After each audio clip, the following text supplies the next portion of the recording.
Two teams that have a long history of meeting one another in the Grey Cup, Montreal and Edmonton. Today, they are both one step away from getting to the big game. Let's find out who's going to stay and play in Montreal a week from now. Here are Rod Black and Dwayne Ford. Inside Olympic Stadium, TSN, the exclusive broadcaster of the Canadian Football League, proud home of the Grey Cup to be played under this dome next week. The Alouettes and Eskimos ready to tangle again, albeit in an Eastern final. And it's so much of the talk coming into this one has been about the offenses, but let's talk about the defenses and what they have to do. Fred Perry, a Grey Cup champion a year ago with Saskatchewan. He's looking to shake up Anthony Calvillo. Diamond Ferry, underrated Alouette linebacker, trying to rattle the unshakable Ricky Ray on the other side. Let's see if they can get it done. Here was the coin toss a moment ago.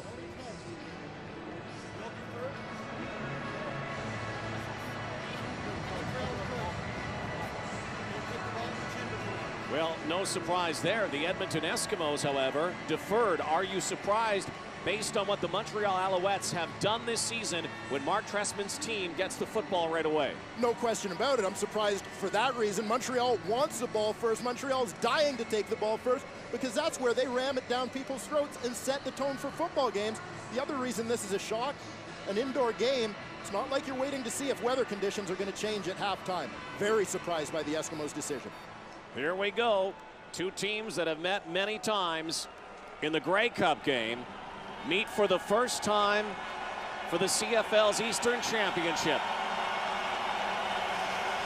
One team will stay and play next week. The other will watch. Noel Prefontaine with the kick. Brian Bratton, Larry Taylor were back.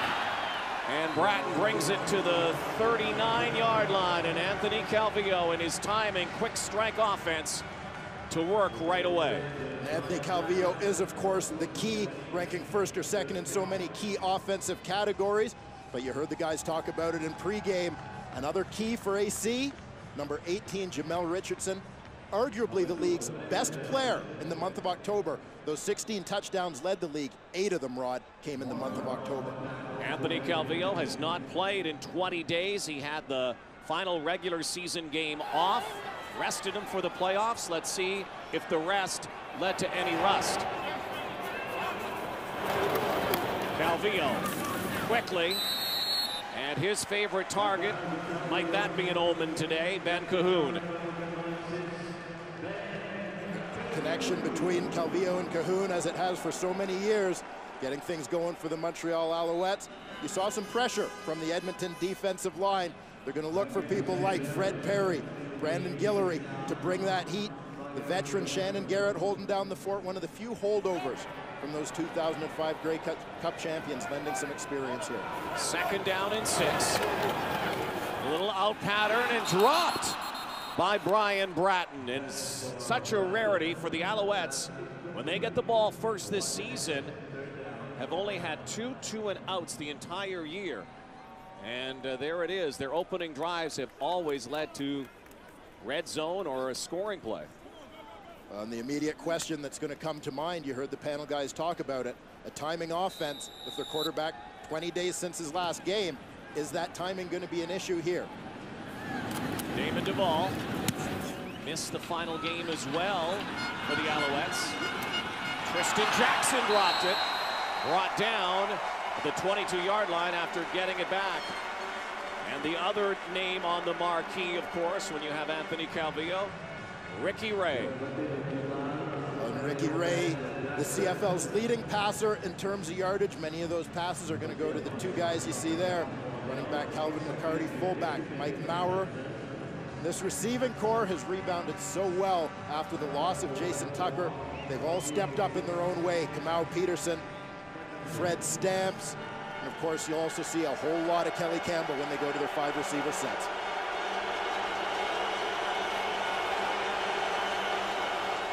Play action to the far side of the field. Maurice Mann nowhere nowhere to go. Only a yard pickup, perhaps. Swarming Montreal defense read that perfectly. Swarming, a great word to describe this group. This is what they do so well, is run and cover a lot of ground. Speed on the D-line, led by Karan Williams, who had 10 sacks this season. And what I think is the strength of this defense, their linebacking core. All of these guys were collegiate defensive backs. They can all move, all cover a lot of ground. Their goal today is to use that speed to throw off Ricky Ray's rhythm. 2nd and 8. Very loud here at Olympic Stadium. Ray downfield. Fred Stamps makes an outstanding catch for a first down. Fred Stamps, such a big key to this offense. He missed the last 4 games of the regular season. They feel he's the X factor here today because people have forgotten about him. You recognize the zone. Watch him sit in behind Diamond Ferry in front of Khalil Carter. Ricky Ray uses the touch to drop it in there perfectly. Stamps limping again, missed some time late in the season. Sarah Orleski is with us today on the sidelines. We'll get an update. Handoff, A.J. Harris right side.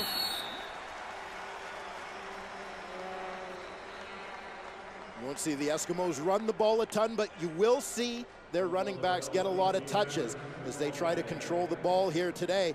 One thing that could affect that run game, the absence of the regular starting fullback, Mathieu Bertrand, out with a deep bone bruise that he suffered to his leg last week. Mike Maurer takes his spot in the starting lineup here today.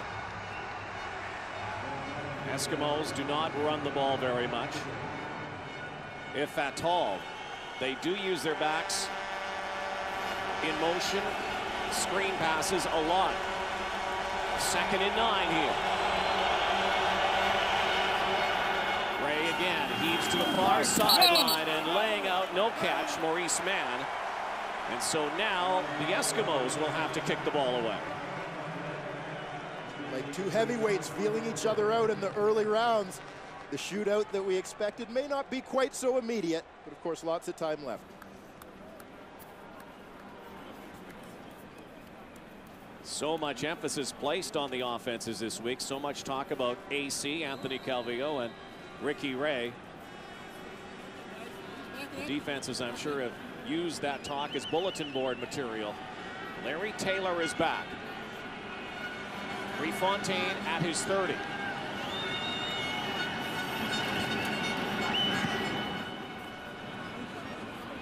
It's that left leg into it. Taylor bobbles the ball out of bounds. 46-yard kick. Alouettes back on offense when we come back.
Second possession now for the Alouettes.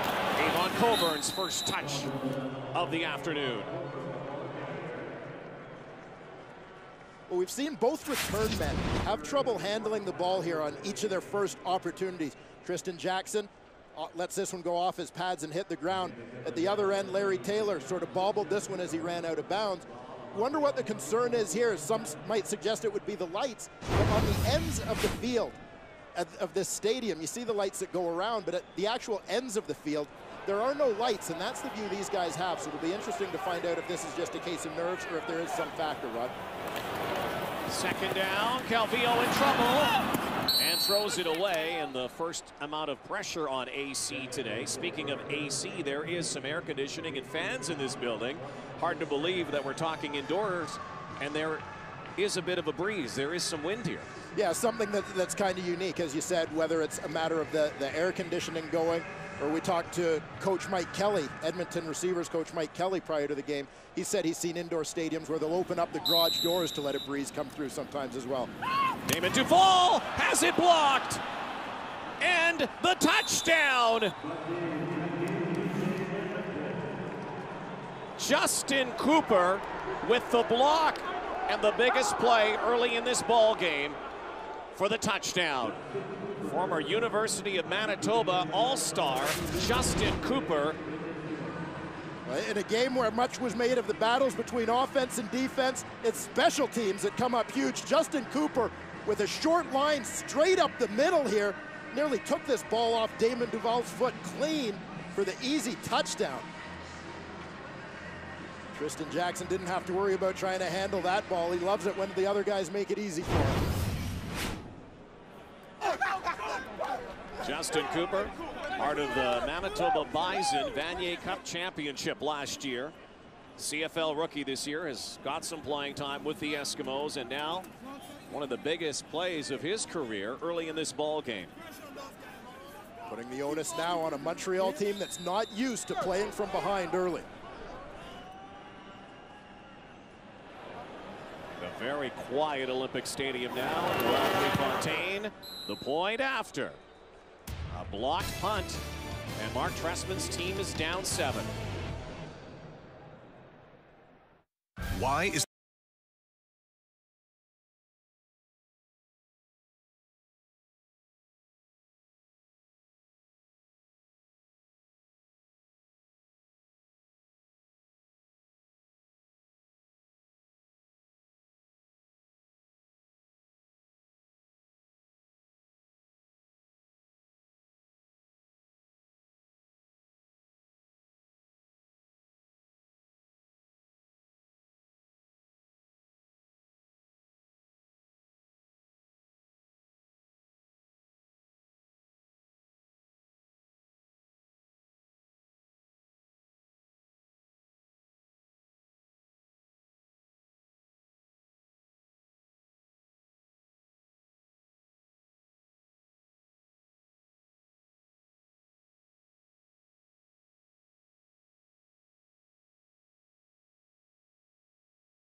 Noel Thorpe, former Montreal Alouette assistant, hails from here. Now the special teams coordinator of the Edmonton Eskimos, and his special team comes up with something very special early on. Well, they sure did, and you have to credit Noel Thorpe for that recognition and film study, something that can't be overlooked in that part of the game.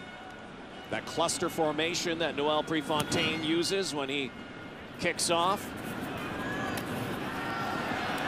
And once again, it's Bratton on the return, and he gets leveled by Tyler Klutz. But let's go back to a big play by rookie Justin Cooper. Well, this is that film study that I talked about. Justin Cooper lines up in the A gap between the center and guard here. They overload the side that they know Duval is stepping to kick. Up the deep back there, Darren Diedrich should have slid over to take him, but he stayed on his side, leaving Cooper free for the easy block and score.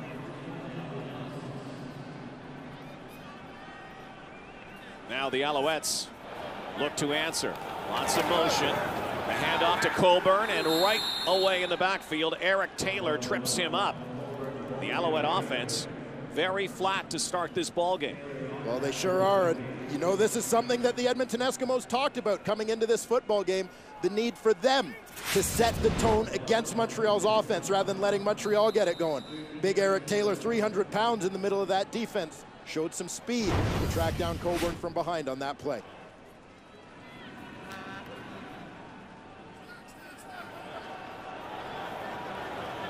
Second and 13 now.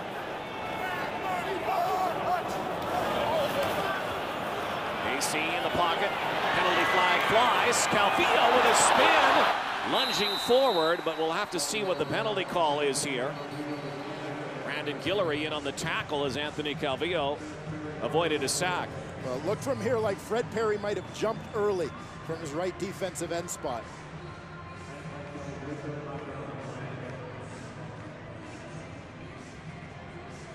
Ken Lazarick is the referee today.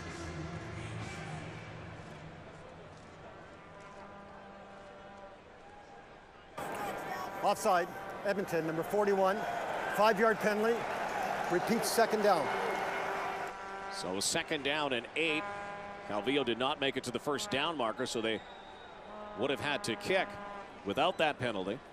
There's Fred Perry, who a year ago was helping the Saskatchewan Roughriders win the Grey Cup. Season of adversity in Edmonton. Broke his ankle early on. He's back. Big play last week. Calvillo. There's a first down to Coburn. The Alouettes, too, can get their backs out of the backfield, and they'll do that a lot.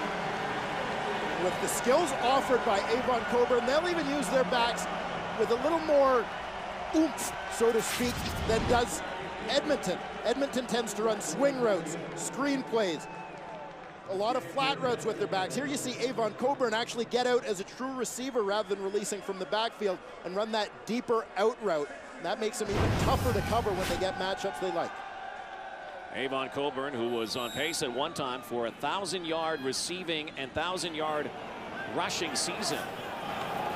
Never been done before, and then got hurt. Calvillo once again out of the backfield. Coburn, the little lean at the end, looks like he has another first down. So those running backs will release a lot, and you can see what the Eskimos and Alouettes have done when they do that this year. Well, more than any other team. People talk about Montreal running a West Coast style offense where they throw a lot to the backs, and certainly Edmonton during Ricky Ray's time has always been a throwing offense. This is how they execute ball control. Not teams that run the football a lot, but use the short passes to their backs. High percentage plays that allow them to control the football and the clock. Coburn again, and cuts back on second down.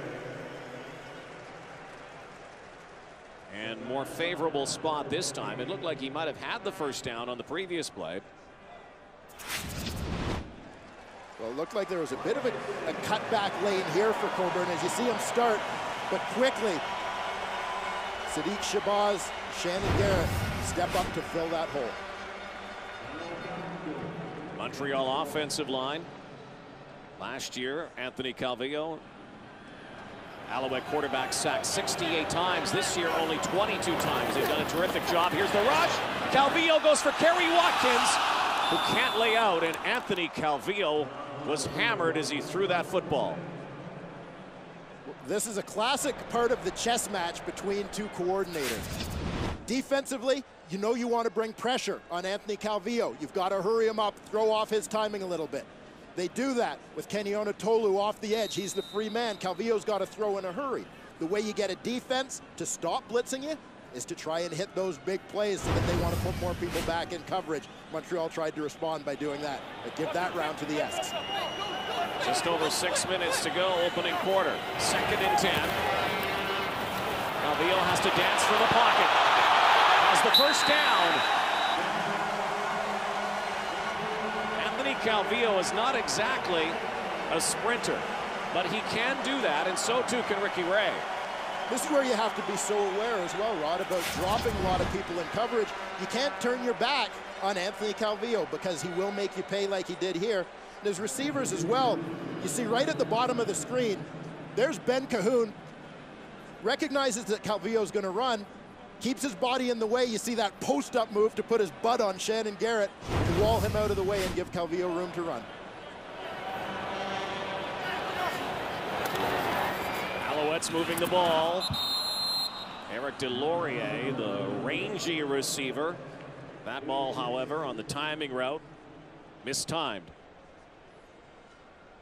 One of the first poor throws of the football game from Anthony Calvillo. For as much as Montreal has started sort of slowly here, you could argue with a couple of 2-and-outs. Doesn't appear that AC is really showing any rust after that lengthy layup. Calvillo, a couple days ago, named a CFL All-Star at the quarterback position, a nominee for the most outstanding player as well. And again out of the backfield. Coburn gets the call again. But looks like he's going to be a little shy here. Again, we'll have to depend on the spot. Well, we've seen Anthony Calvillo run a couple times in this football game already, Rod, and we've seen him go to those check down routes to Avon Coburn. A sure sign that Edmonton is doing a good job in their deep coverage.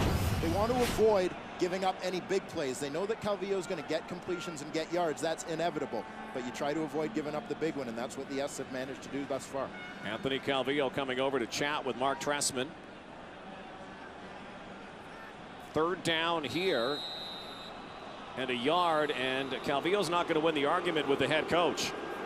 Points, I guess, obviously a premium in this game. They will bring out Damon Duvall. Well, they no doubt feel like Damon Duvall is money from this point on the field.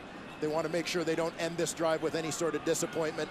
Try to make sure they put something on the board here. Again, Duvall missed the final regular season game. He had to pass a kidney stone. He too has not played in 20 days for the Alouettes. Clicks at 83% this season.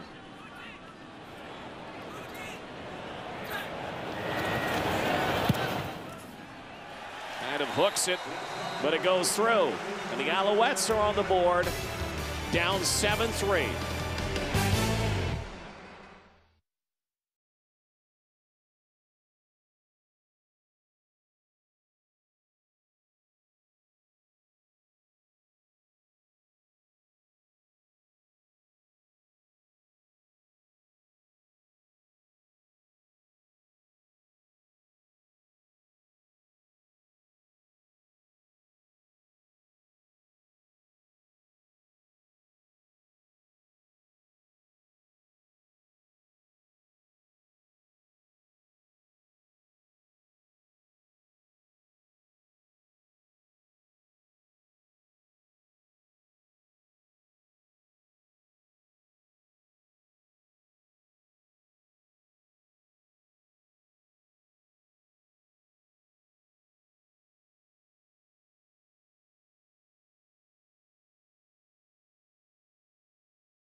Calgary, BC.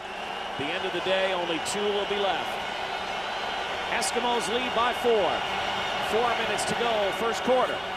Ricky Ray to Maurice Mann, knocked out of bounds. Say the Edmonton Eskimo coaching staff's getting a little worked up. Well, particularly special teams coach, secondary coach, Noel Thorpe. Wow. A little fired up. Jason Goss. Accidentally whacked Goss in the face mask there as he was celebrating the Montreal decision to kick the ball on 3rd down. Those hands, he doesn't feel a thing now, but those hands will be sore tomorrow when the adrenaline wears off. Danny Machocha, who grew up 8 minutes from Olympic Stadium. Native Montrealer, back here, former Alouettes coach. 2nd down.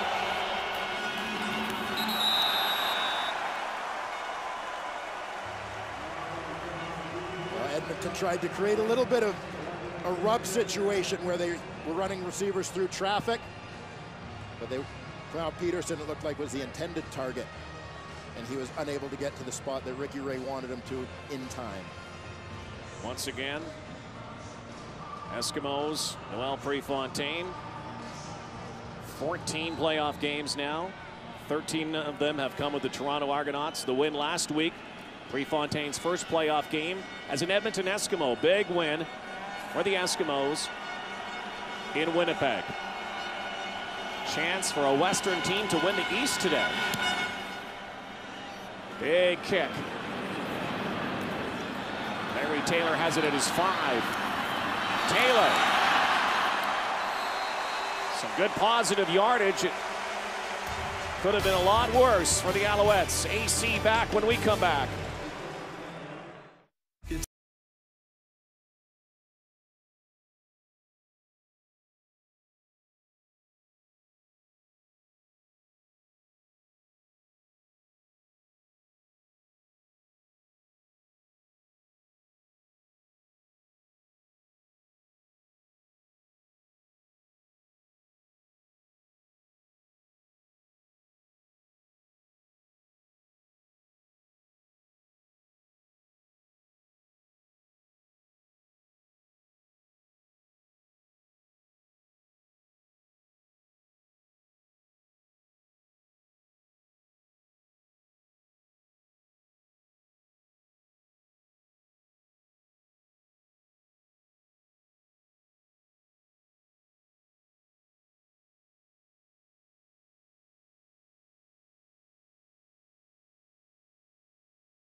Delivery. Just over 3 minutes to go, opening quarter. Let's go to the sideline now and join Sarah Orlesky. Sarah? Rod, in that last Montreal series, we had talked a lot about Avon Coburn with the short passes he was receiving. Well, he told me that he'd had trouble sleeping earlier this week because he was so nervous. You have to think he hasn't played in the last 3 Montreal games out with an ankle injury. In fact, he's missed 6 games this season. He is considered by many to be an X factor in this game. He said it's a role that he is relishing, considering coming into this season, he expected to be playing mainly special teams. So for this opportunity, he's extremely excited. So too is Brian Bratton after picking up close to a first down. Avon Coburn extremely excited. Thank you, Sarah. His coach has had to give him some breathing techniques this week to try to get him to sleep. Well, we've all seen all season how calm Mark Trestman is. So, of course, he was the guy Coburn went to. And he taught him you put one hand on your stomach, one hand on your chest, and listen to yourself breathe. Is that what you do? I fall asleep pretty easily Yeah, anyway. I just eat myself to sleep. There you go. Nonetheless, Coburn said it worked. He slept like a baby ever since. Play action, and oh, dangerous pass that time. Shannon Garrett in the vicinity and almost had it picked off. Well, knowing how quickly Anthony Calvillo likes to get rid of the football, Edmonton's doing a tremendous job getting pressure on him and forcing him to hurry throws. In this case, Fred Perry, the playoff monster. An option type play, read play. He stays right with the quarterback, plays it perfectly, gets upfield, and you saw the hurried throw almost led to an interception for Edmonton. It's one thing that Edmonton front line can do. They got big paws up there. They like to knock down a lot of passes, see how it plays out.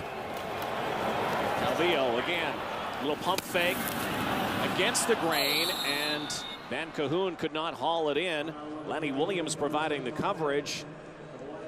And the Owls will kick it away again. Last time they went to punt, remember, Damon Duvall had it blocked.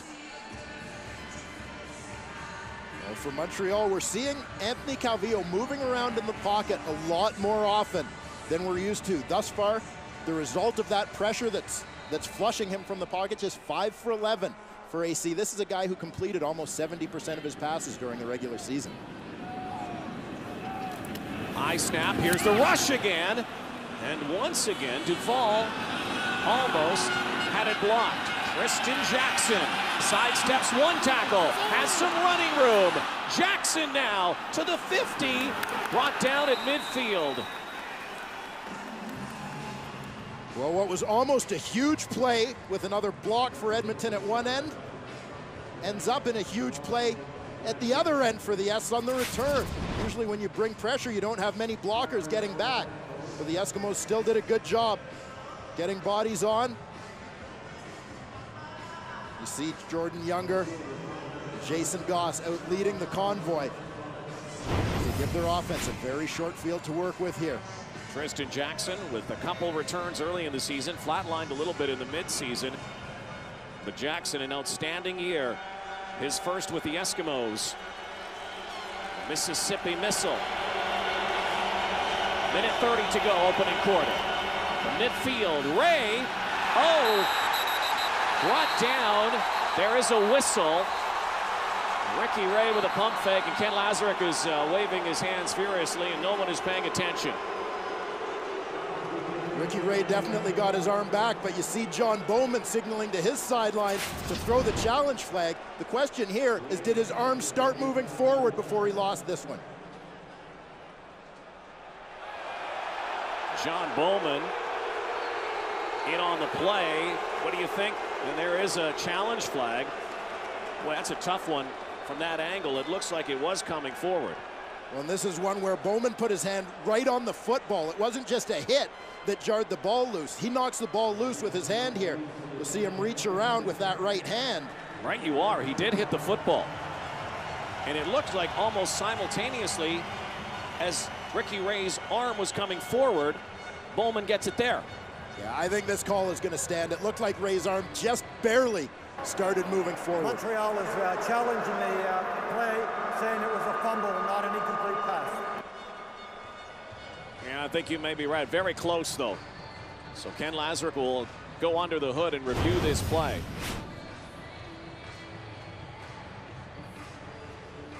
One of the big issues that Edmonton had in the drubbing that they suffered in Montreal in the regular season was those turnovers, particularly fumbles, as the Montreal defensive front was able to get to Ricky Ray frequently in that one.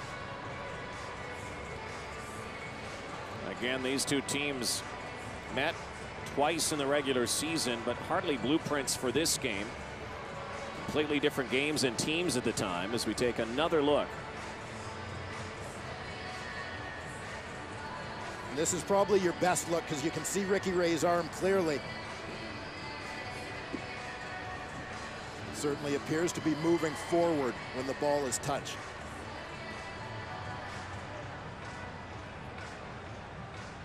We'll point out again, as always, that for a call to be overturned, the evidence has to be conclusive. In this case, I just don't see anything that's going to be conclusive in the other direction.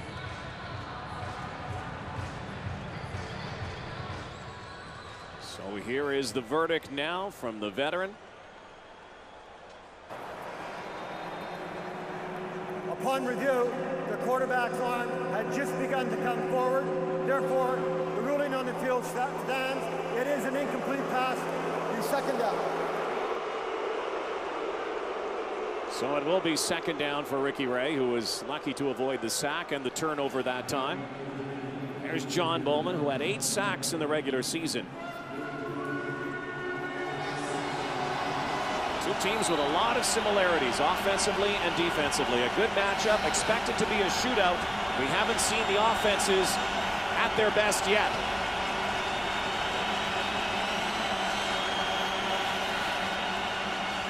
Ray standing in the pocket, lets it fly, and the catch is made for a first down. It's Kelly Campbell with his first reception of the day, and what an acquisition Campbell has been to the Eskimos this year.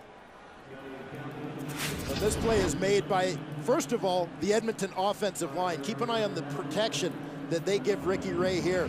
See the left tackle, Big Garrett Jones, working against John Bowman. And Ricky Ray, that pocket presence he has, that calm demeanor, just slides to his left a little bit to buy a little bit of time and allow Kelly Campbell to get into that open window.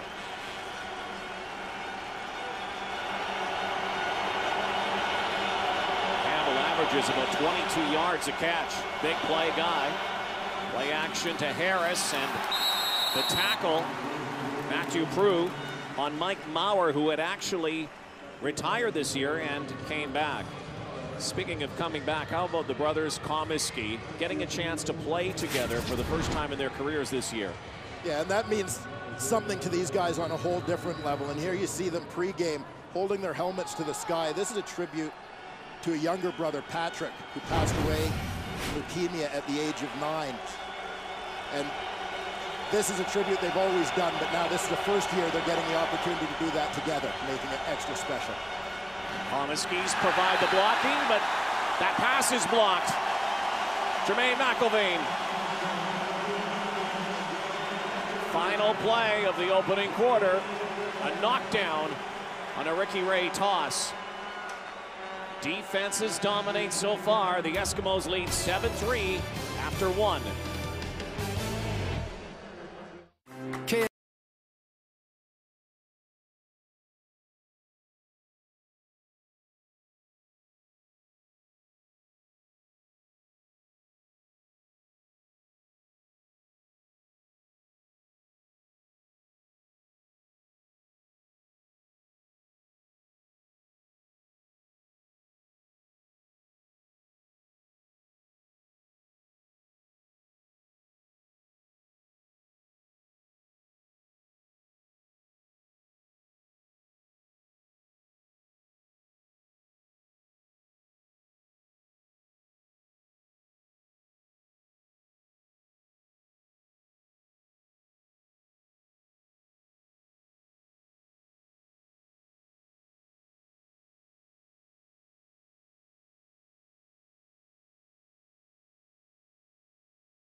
Edmonton on CTV.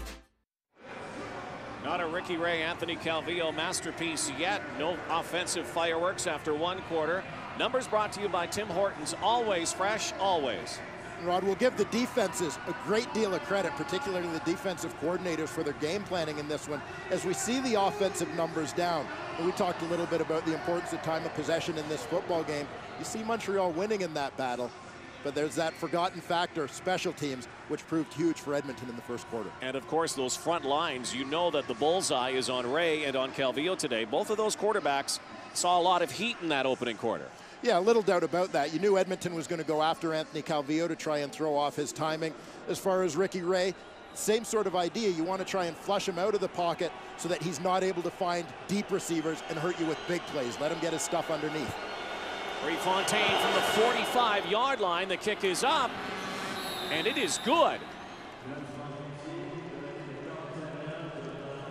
And so the Edmonton Eskimos restore a 7-point lead thanks to Noel Prefontaine. We just finished talking about special teams. Special teams scored a touchdown on a punt block in the first quarter.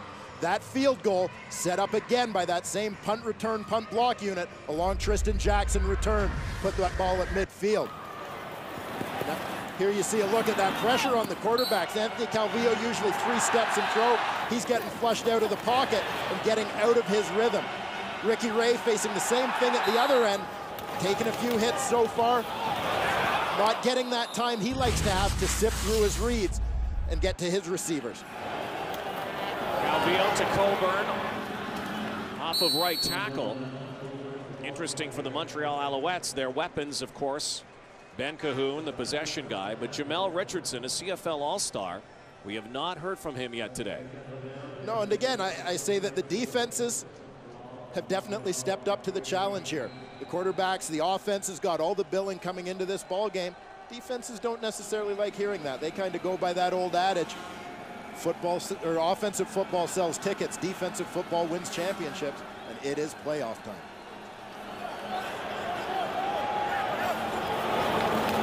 Six yards for the first down. Calvillo has to avoid the pressure. He's brought down by Fred Perry.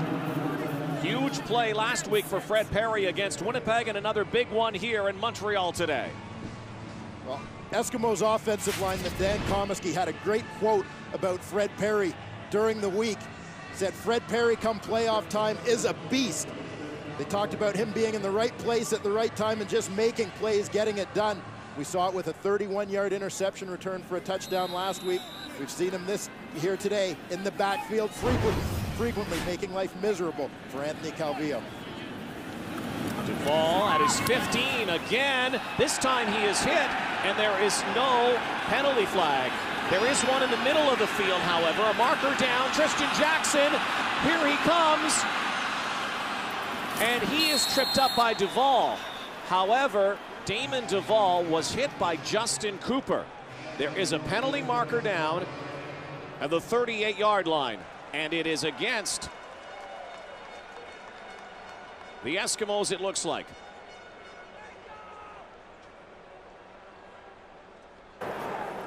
Holding Edmonton, number 92.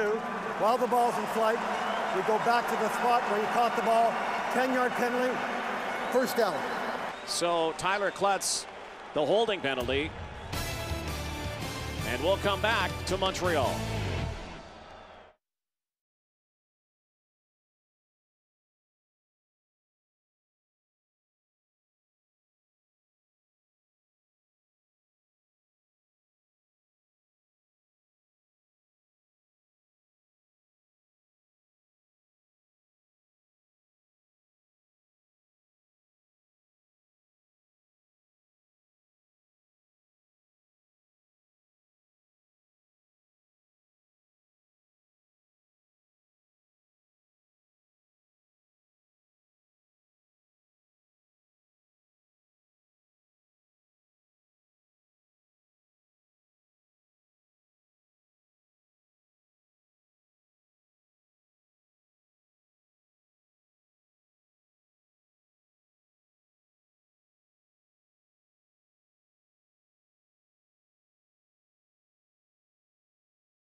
C. Johnson.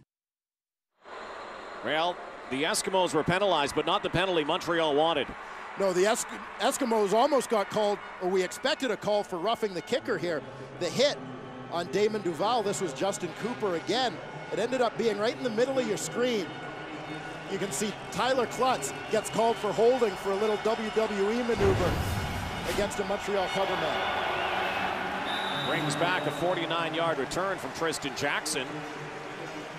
A.J. Harris on first down with the carry.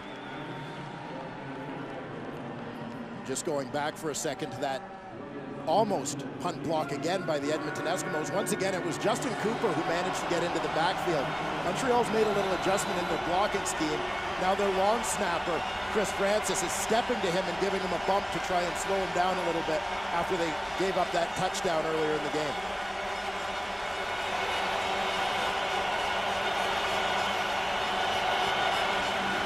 Second down and 9 for Ray. Looks over the middle, in trouble, lets it fly, and Kamal Peterson has the first down. And Kamal Peterson, last year a breakthrough year, another outstanding season for a guy who's nominated for the most outstanding Canadian award this year. And that's one of the matchups here today. Kamal Peterson, the West nominee for outstanding Canadian, facing off against Ben Cahoon, who's the East finalist. Kamal Peterson's a guy with some very good memories of big games in this building, having won a Grey Cup as a rookie with the Calgary Stampeders here back in 2001. Peterson's first catch of the day. Look at the yardage on the year.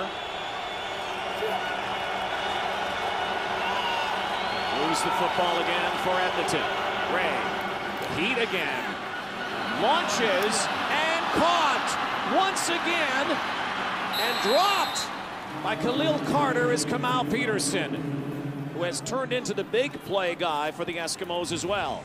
And this was the one the Montreal Alouettes were trying to avoid. You knew Ricky Ray was going to get his completions underneath. You wanted to avoid the big ones. Here Kamal Peterson is the inside receiver in that three-man formation. Goes to the corner route. That hasn't been thrown out of the playbook in the absence of Jason Tucker. Peterson with a big catch. Nice adjustment to the football in the air here. Just unable to high step away from Carter at the end. Touchdown saving tackle from the Montreal DB. Born in the United States, grew up in Canada.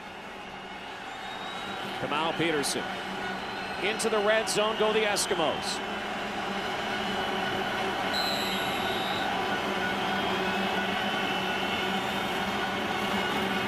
To his right, on the goal line, and incomplete. Maurice Mann. Davis Sanchez in on coverage. Ricky Ray really tried to thread the needle on this one to Maurice Mann. He's the outside receiver on this, runs a quick post and has position. If Ricky Ray leads him a little bit more with that ball, the Eskimos are celebrating a touchdown right here. You see how Mann had to hold up a little bit because the throw was a bit behind him, and that allowed Sanchez to make a play on the football. Sanchez inciting this crowd. Alouettes need a stop. Ray to the corner route. Andrew Nowacki can't bring it in. And once again, that will bring out the Eskimo kicker. Ricky Ray progressed through his reads on that play. He wanted to stay to the right-hand side. That's where his primary receivers were. Adjusted his focus to the left a little bit late. Looked like he rushed the throw a little bit as well, and it was a bit outside for Nowacki.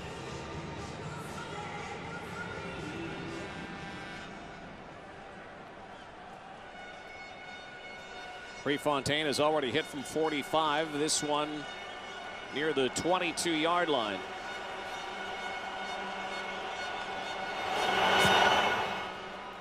Right down Main Street. And the Edmonton Eskimos have a 10-point advantage.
Stream with TSN Direct.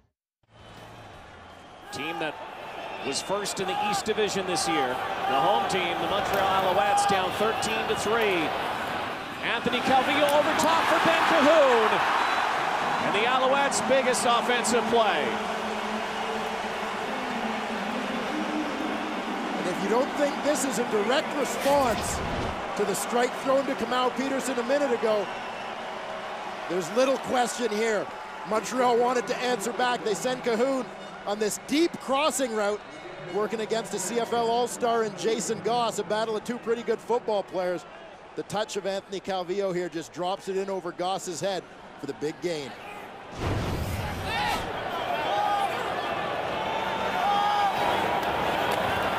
Calvillo backsteps, in trouble again, has to roll, fires, and a misfire. His first toss to Jamel Richardson, and it's an incomplete pass. You're seeing again Edmonton's defense flushing Anthony Calvillo out of the pocket, using their speed and using pressure to upset that three-step rhythm that we've seen from Calvillo all season long.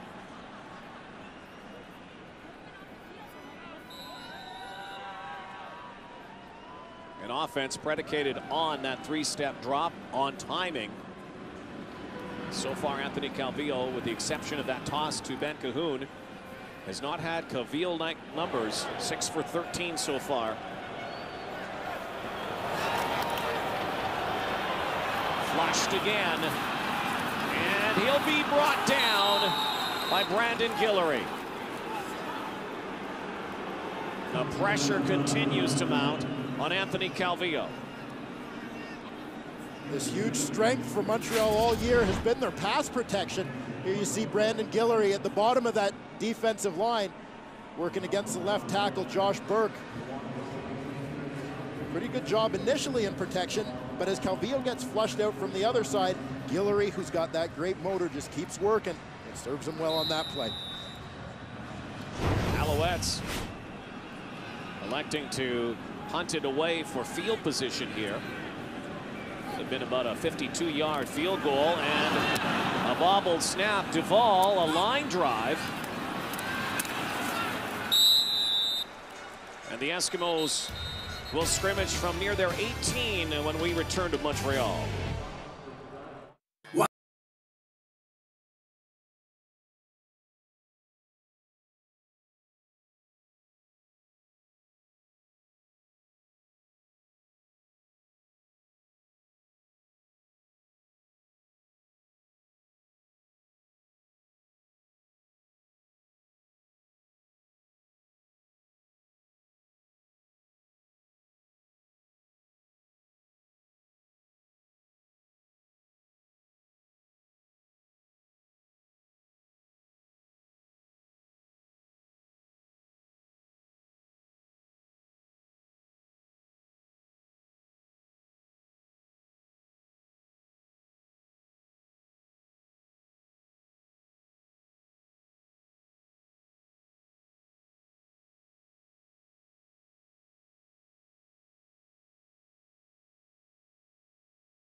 into the East, trying to get to the Grey Cup, have a 10-point lead. Second quarter, and buried is A.J. Harris. Anwar Stewart in on the tackle. Montreal front seven does a nice job on this play of flattening out the Eskimos offensive line. That means you don't let them get an upfield push. As a result, the running back A.J. Harris can't get going north-south either, and he's stopped right at the line of scrimmage.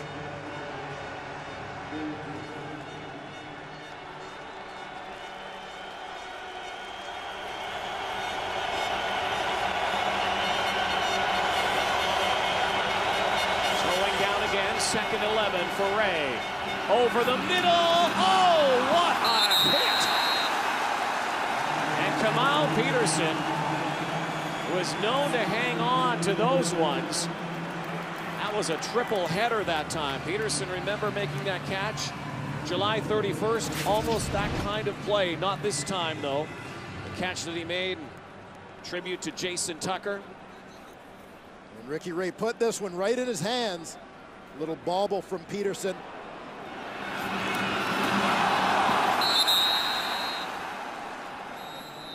Followed by the big hit. Diamond Ferry, no stranger to danger. He likes that physical play. Well, Prefontaine is back near his 4-yard line. Larry Taylor, and there is a penalty flag here.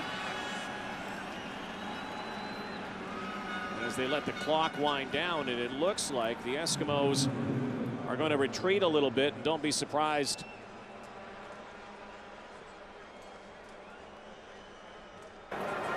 Time count violation. Edmonton, number 7. It's a 5-yard penalty. Still third down. Don't be surprised here that Prefontaine gives up 2 points. He was at his 4 and now will be in his end zone.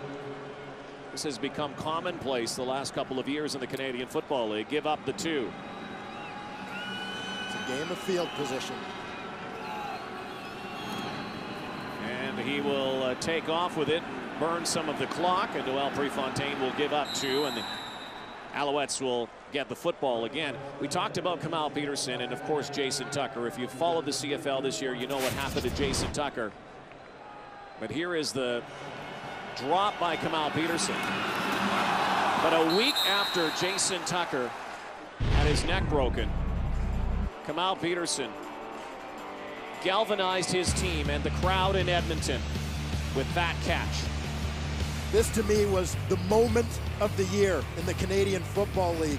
Takes a huge lick from BC linebacker Otis Floyd, bounces right up, shows off Jason Tucker's number 83. You see him talking to Tuck right there on the sidelines. But it was, that Commonwealth Stadium crowd was just electric after that. And that was a play that turned that football game around. The Eskimos were trailing, kind of turned the whole emotion of the stadium and that team, turned it into a victory for Edmonton. Jason Tucker, who fractured his C6 and C7, has been wearing that brace, is here as an inspiration and helping out the receivers. Made maybe the catch of the year early in the season, Jason Tucker. And then unfortunately for him, his career ended a week before that Kamal Peterson catch in Hamilton.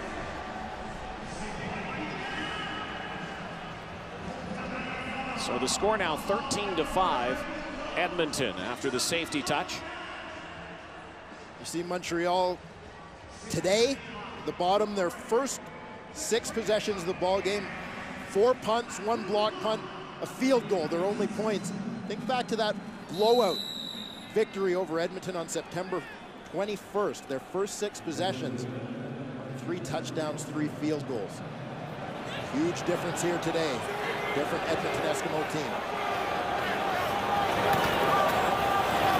The gut again goes Avon Colburn. Danny Machocha this week has said that whenever referencing that game in September has said, what are you talking about? The Edmonton Eskimos did not play in Montreal. Yeah, and when asked to expand on that a little bit, he says the Edmonton Eskimo team that we know, that we are, certainly didn't show up for that particular football game. That's why it's so hard to gauge this game. That game a blowout. Then the final game, The Alouettes had a lot of reserves in the ballgame. Here they meet again, 6 minutes before halftime. Quick strike over the middle. Kerry Carter, Canadian-born fullback. Kerry Carter as a fullback isn't used often as a ball carrier, but he's been a very dependable receiver this season for Anthony Calvillo. Starts off in a wing formation just outside the tackle. Just hooks over the middle to be the check down receiver for Calvillo on that play. Carter had 23 catches for 270 yards during the regular season. Avon Coburn, a big block on that play. Calvillo, Harry Watkins, another first down.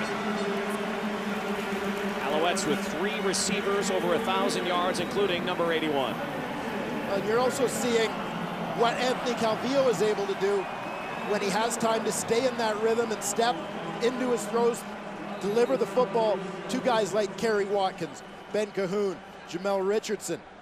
When he's being rushed, he's having a lot of trouble. But when he's got time, he's going to pick you apart.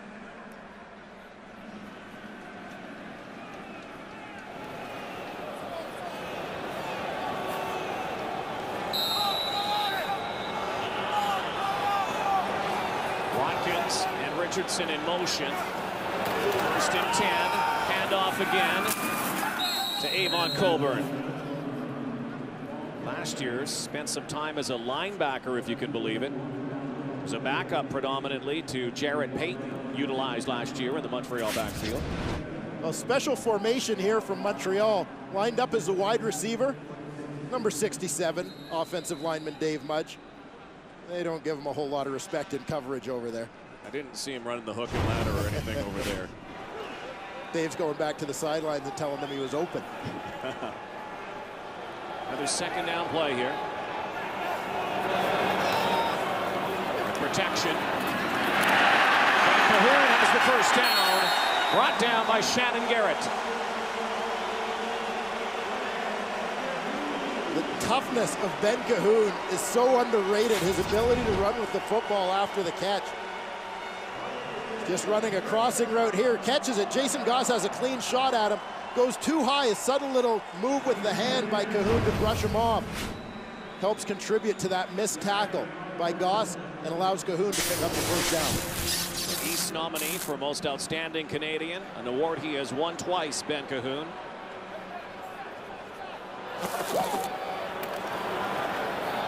Calvillo going deep for Brian Bratton. Dropped it.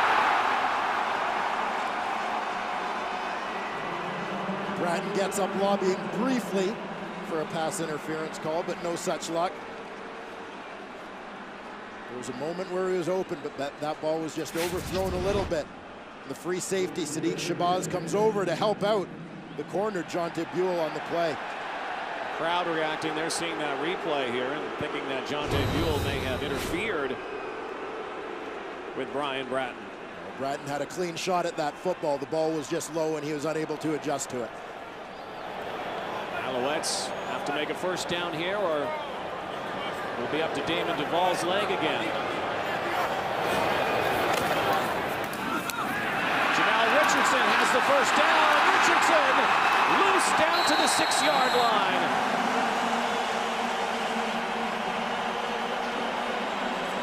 The guy who scored more touchdowns than anybody else in the Canadian Football League this season, former Rough Rider, Jamel Richardson. One of the theories against Montreal is you want to be physical with the receivers because there are so many small guys, Ben Cahoon, Kerry Watkins, Brian Bratton. Then there's this guy, Jamel Richardson, 6'2", 220 pounds. Just watch him run through the tackles. He loves the physical stuff. 3-minute warning. The Alouettes sniffing at the end zone.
Now my dream has come true. I'm taking the NBA trophy home. Promise Mess I wouldn't do this.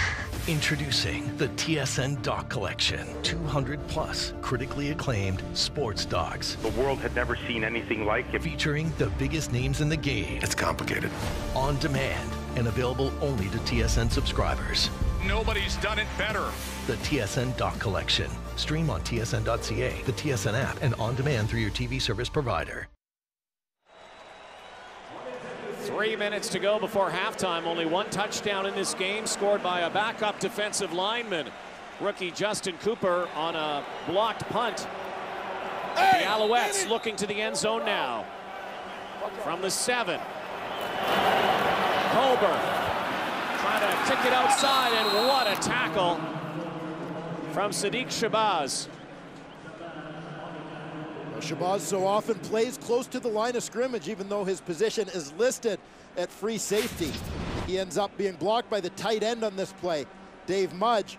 He's got his eyes in the backfield, though, fights to the outside. Nice spin move there to make the tackle and stop any sort of Montreal game. Now the Edmonton defense trying to limit Montreal to a field goal. 2nd and goal. Calvillo, end zone open, touchdown! Jamel Richardson. And into it with Lenny Williams.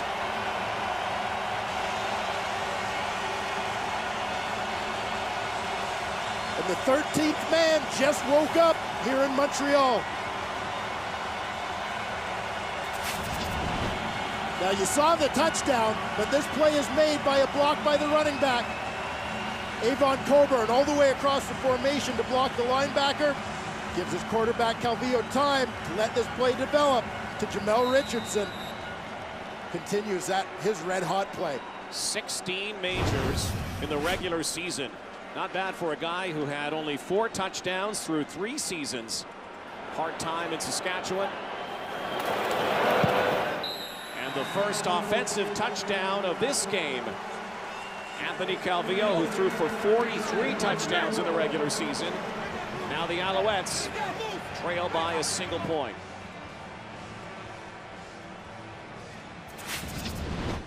Well, Jamel Richardson lines up as the middle receiver in this 3-man set to the wide side of the field. Little juke to the outside, gets inside position. That's death for a defensive back, letting your man inside. So that makes for an easy throw. And now a little bad blood there as well. It's a nice move by Kerry Watkins over the top to break things up.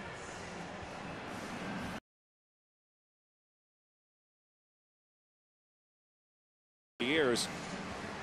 But this year there was a lot of AC to Jamel Richardson and to Kerry Watkins as well. Think back to the start of this season. Another Montreal receiver, Elijah Thurman, was injured, out for the season. Dave Stala, injured, out for the season. These were some of Montreal's taller receivers. They were left with a pretty small group. Jamel Richardson has given them that size that they otherwise wouldn't have had. You see on a play like that where Anthony Calvillo is able to just throw the ball up, let him go over the DB and get it. QB loves to have a big target like that at his disposal.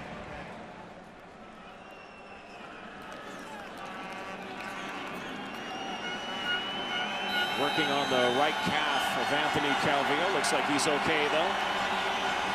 Again, his first game since late October today. 2.5 to go before halftime. Justin Jackson brings the ball to the 28-yard line. Maybe now these offenses starting to do what we thought they might do, get on track. We've seen some big play balls here thrown by Ricky Ray and Anthony Calvillo. Well, things starting to open up, and we always talk about that chess match. And in the early going, the defenses were very clearly winning. But now you see the counter moves starting to come from the offense. They figure out a few of those things. Saw Montreal figure out the blitz a little bit on their last possession. Allow Anthony Calvillo a little bit more time to get in the rhythm. See what Edmonton's got up their sleeve here.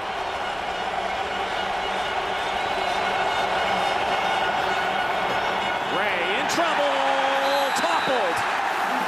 Anwar Stewart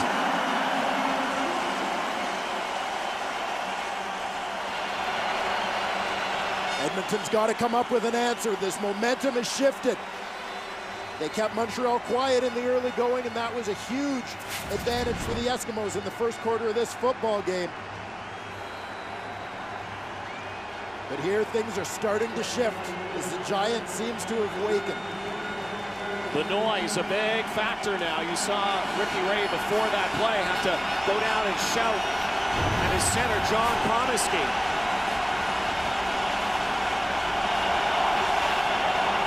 Ray stands in, and the first reception from running back Calvin McCarty and Diamond Ferry greets him. Montreal again showing evidence of their film work during the week, not allowing Edmonton's running backs room to get yards after the catch. Here you see Diamond Ferry is back in that zone, but as soon as McCarty catches the football, Ferry is there to come up on him and make a tackle. This is where Winnipeg had a whole lot of trouble with the Eskimos last week as the Edmonton running backs caught 11 passes. They let them get yards after the catch. Montreal has been on them very quickly when they've caught balls here. Alouettes will get the ball back here. Just over a minute 40 to go. Prefontaine, a bit of a wobbler, will bounce in front of Larry Taylor. Could be a no yards call. There's the flag. There goes Taylor. Larry Taylor kicks it outside, and he will not be caught. Taylor will score. Touchdown!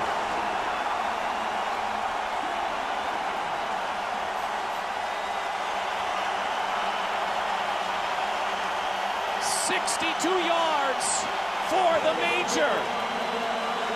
The penalty should be no yards. That touchdown will count.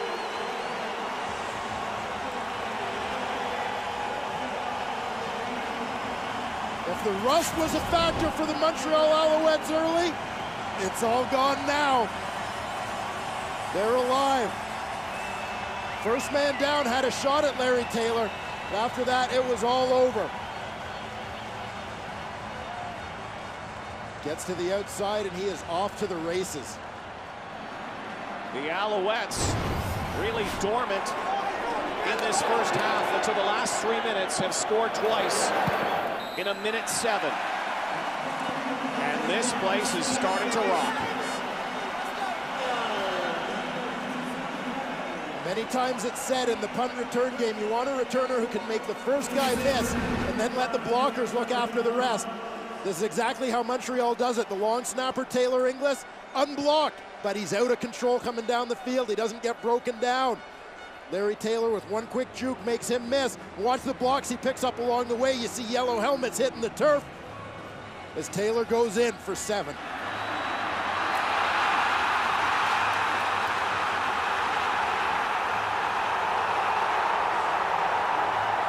You go back through the great history of the Alouettes through the years, they've always had some dynamic kick returners.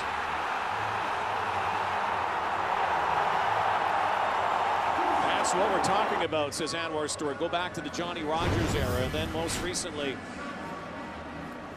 you know, Avon Coburn was returning for a while. Keith Stokes. You think about guys like Keith Stokes, Winston October.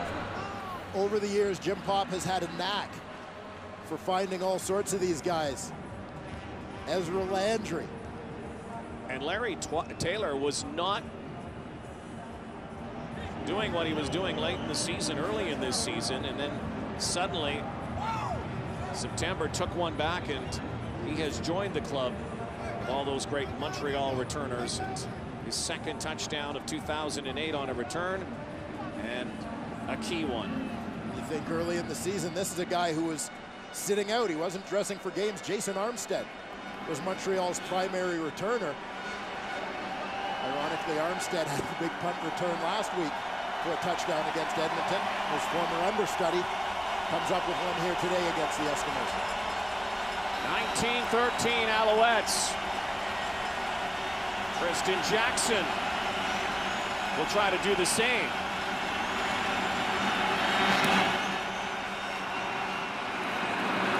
Sending it to the sideline, and Jackson slips. Chip Cox is there to bring down Tristan Jackson.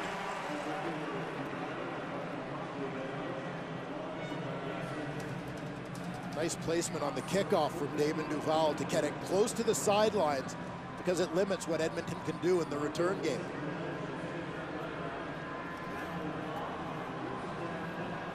Easy to cover when you narrow the field by kicking that close to the sidelines. Minute 19 for Ricky Ray to work with here. Couple of first down strikes. He might be able to get his team to the end zone too. Kelly Campbell in motion. Ray out of the backfield for Maurice Mann. And gets half the first down yardage and more pressure again on Ricky Ray.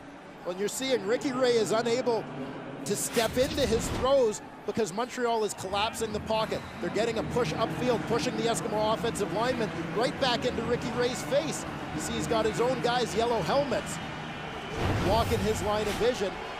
Makes it real tough to throw the football down the field.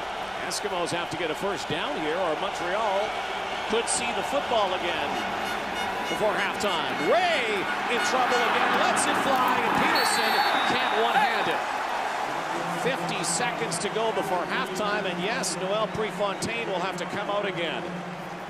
And you're just seeing all three phases of this Montreal football team feeding off each other now. That offense got going with a nice drive. You saw the special teams with some enthusiasm on that punt return touchdown. Now here you see the defense playing with all kinds of energy and intensity, getting after the Edmonton Eskimos in a big way.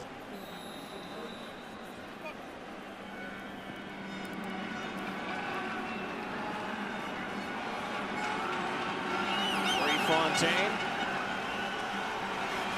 Back this time, Brian Bratton after Larry Taylor probably getting some oxygen on the bench after that return. Line drive to Bratton. Takes a couple of hops. Fields it at the 25. He too goes outside, retreats a couple yards.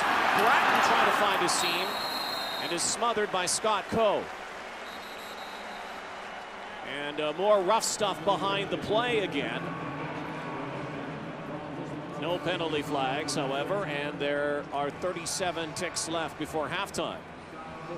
Agi Baranachea in on it and was getting into the face of an Alouette defender. Baranachea picks up his helmet after a pretty good special teams battle with one of the best special teams battlers in the CFL, Walter Spencer. So those are the two guys who go down to the field at the very left end of the screen. I think that's a two-point takedown in wrestling terminology. It's ultimate fighting right there. Yes. Keeping it on the ground is Anthony Calvillo. Alouettes, who trailed for most of this half, striking quickly in the final 3 minutes. 33 seconds to go. You see Anthony Calvillo's numbers. His first 6 drives, under 50% at 6 of 13, just 91 yards. The last drive where he suddenly seemed to catch fire, and his O-line gave him time, 5 of 6 for 69 yards. The drive culminates in a touchdown.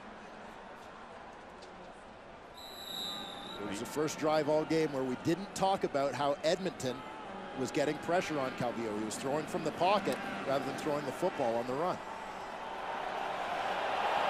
Danny Rachocha chomping on the gun, doesn't look that concerned. And keeping it on the ground, Coburn will move the yardsticks, it looks like.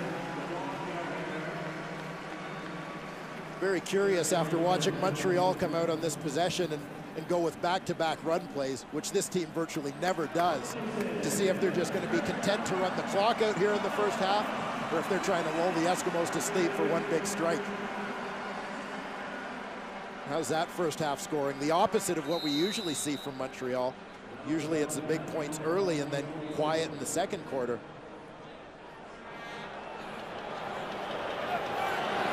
Should be the final play. Well, will be the final play when it is whistled in before halftime. A year ago, Anthony Calvillo was not with the Alouettes late in the season. His wife diagnosed with cancer. Anthony went to be with her, and She battled through that. Things got better with Alexia, the family. Anthony Calvillo decided to come back to football this year. Timeout called by Edmonton. Rejuvenated, revived, and he has been awesome. He sure has, and capping things off this week by being named a CFL All-Star. And now we'll just take the knee, and this will be the final play before halftime. And Calvillo said it put everything into perspective, how football was just a game. And in this game, the Alouettes and Anthony Calvillo half away from being in the Grey Cup game next week. 19-13 they lead.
One half remains in the East Final, maybe a little more. Montreal Alouettes ahead 19-13 after trailing 13-3, and everything turned around for them after a holding call and a Tristan Jackson return. Eskimos took a safety after that, and then the Alouettes scored twice on touchdowns. Their offense kicking it into gear. It just seemed to be a matter of time for both these offenses to get going. Now they've had a chance to get in at halftime, catch their breath, and make some adjustments. For Montreal, be prepared with the screen and draw. And I say be prepared because the offense, the passing game went well for them at the end, but you got to figure Edmonton's going to find different ways to bring pressure. They need to counter that. For the Eskimos, you heard Jock Climby say it at halftime. They give Calvillo trouble when they're disrupting his timing. They haven't been able to do that with pressure as this first half ended. Another way to disrupt the timing is to go after the other guys in that equation, the receivers. Jam them, don't let them get to where they need to be on time. Let's go down to Sarah Orlesky with Montreal head coach Mark Trestman. Coach, the momentum went back and forth in that first half. You guys scored 14 points in those final 3 minutes. How do you maintain this momentum going into the third quarter? Well, we went in the locker room. We got to catch our breath a little bit, get our composure back, and just get ourselves restarted. We know we're in for a heck of a 30 minutes. It's going to take everything on all sides of the ball. Thanks so much. You bet, sir. Mark Trestman, first-year head coach, but certainly not a rookie. He's been in the National Football League, has worked with some of the best quarterbacks that have ever played, and he's working with one of the best quarterbacks that have ever played Canadian football in Anthony Calvillo. No question. The things you hear those quarterbacks say about him, whether it's south of the border or here, is what a great presence he is, how much they have learned from him. Anthony Calvillo has enjoyed this year. You can see it on his face, and you see it in his production, and he gives so much of the credit to Mark Trestman and his offensive schemes. Alouettes will kick the ball away, and the Eskimos will get it first here in the third quarter. Kristen Jackson's been sprung a couple times today. Back with Lenny Williams. Looking for the wall, and now a seam. Jackson into the pile at the 35-yard line, and Ricky Ray needs to get his offense going, and you heard Jacques Climie talk about it as we take a look at the numbers. Very similar numbers between both quarterbacks. Might we see a little more Calvin McCarty and A.J. Harris out of the backfield with Ricky Ray in the second half? Well, the test for Ricky Ray in this Eskimo offense is going to be if they're able to get any yards getting the ball to those guys. If you notice, the times when they went to their backs in the first half, tacklers were on them very quickly. It wasn't the yards after the catch like they were able to get last week. Montreal was far more prepared for that than Winnipeg was. Quick hitter to Kamal Peterson. Peterson, initial contact from Matthew Prue, and then Khalil Carter with the tackle. By contrast, Matt Dunnigan made the suggestion at halftime, work against those inside defensive backs, the halfbacks, meaning get the ball to the slots, and particularly Kamal Peterson. We saw Peterson catch that big corner route early, working against Khalil Carter. Perhaps he'll try and go after that matchup again. There's Chip Cox, one of the outstanding defensive backs. He's on top of Fred Stamps right now. Ray going deep now for Kelly Campbell, and he can't haul it in. Eskimos saw something there and were almost able to exploit it. Well, again, it was a coverage matchup that they liked. The linebacker, T.J. Hill, is the man who ends up in coverage against Kelly Campbell, the Eskimos' fastest receiver, and Campbell used his motion so well to hit that line at full speed. He beats Hill cleanly, but the ball just passed his outstretched arms. Otherwise, Kelly Campbell might score on that play. This guy's been like the human TSN turning point for most of the games the Edmonton Eskimos have played. Very quick Kelly Campbell. Don't be surprised if he makes another big gainer in this game. Fontaine.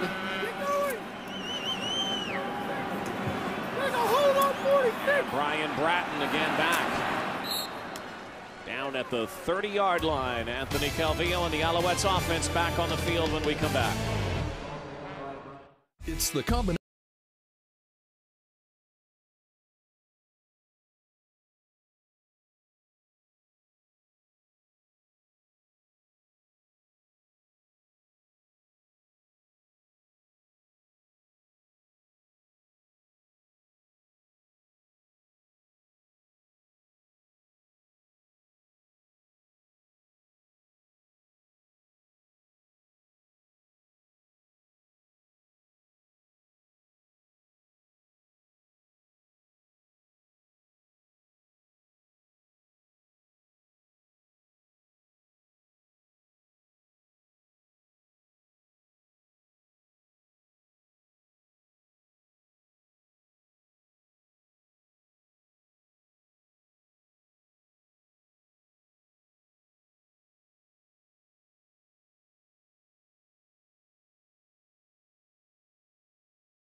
Mark Trestman, the Montreal Alouettes lead the Edmonton Eskimos 19-13 early second half.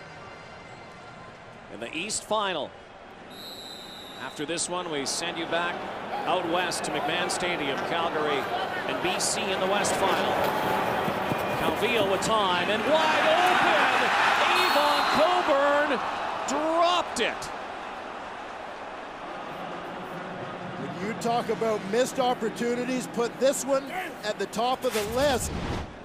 This is a mismatch. Avon Coburn streaking down the field against the middle linebacker, Augie Baranachea, a guy who's not usually asked to cover on deep routes like this. I think Coburn was thinking end zone before he caught the football. Sadiq Shabazz came over to help as well. Likely not would have gone the distance, but certainly won't go anywhere if you don't hang on to the football. Missed opportunity, Calvillo over the middle. Richardson now shakes one tackle, Shabazz missed. And Jamel Richardson, who already has a touchdown, has his third reception. You see this Montreal offense starting to open up a little bit as both teams get a little bit more aggressive. Big target, little swim move to the outside. Nice route. That in route and shucks off that tackle by Shabazz for a couple extra yards. Good rush by Brandon Guillory. Anthony Calvillo stands in there. Throws a strike to Richardson. Takes some of the sting off of that Coburn drop. Close to midfield, quick hitter, but miscommunication that time. The pass thrown behind Jamel Richardson. He says, my bad. Jason Goss is down. He's the only defensive player out here who was a first-team CFL All-Star. Well, Goss got banged up on the previous play. He came up limping, but stayed in the football game. We're recognizing that as a defensive back, particularly a halfback, you're going to be matched up against Jamel Richardson and Ben Cahoon. You can't play hurt. And this is the original play where you're going to see Jason Goss trying to cover on Jamel Richardson. Looked like he might have jammed a knee or an ankle a little bit, trying to make that break in coverage. Came up wobbling on the play. Again, named a CFL All-Star a couple days ago. Jason Goss, outstanding season, 5 interceptions, 2 of them went for touchdowns.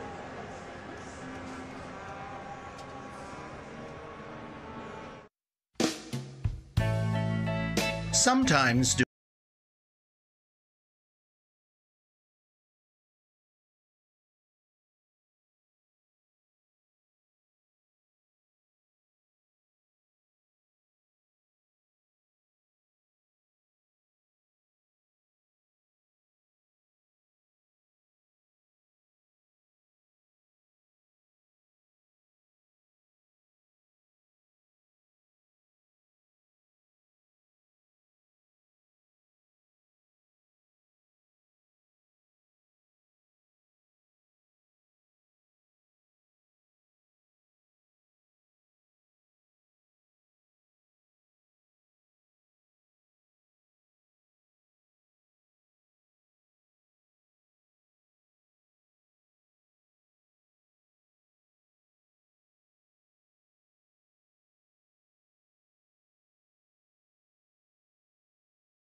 trying to become the first West Division team to represent the East in the Grey Cup.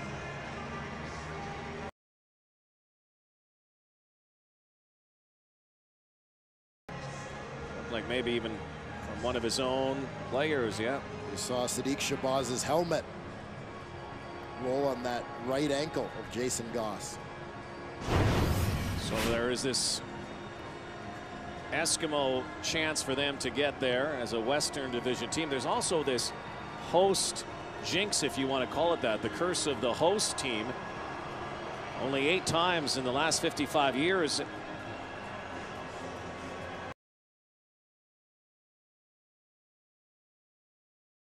On the last time, of course, that one of those teams won was 1994, the BC Lions. Louis Pasaglia with the winning field goal against Baltimore. Last time one of those teams got in it at home, these Edmonton Eskimos in 2002, the first of those, the trilogy against the Montreal Alouettes. So Goss limps off. The Alouettes quickly to the line of scrimmage. A 6-point lead here.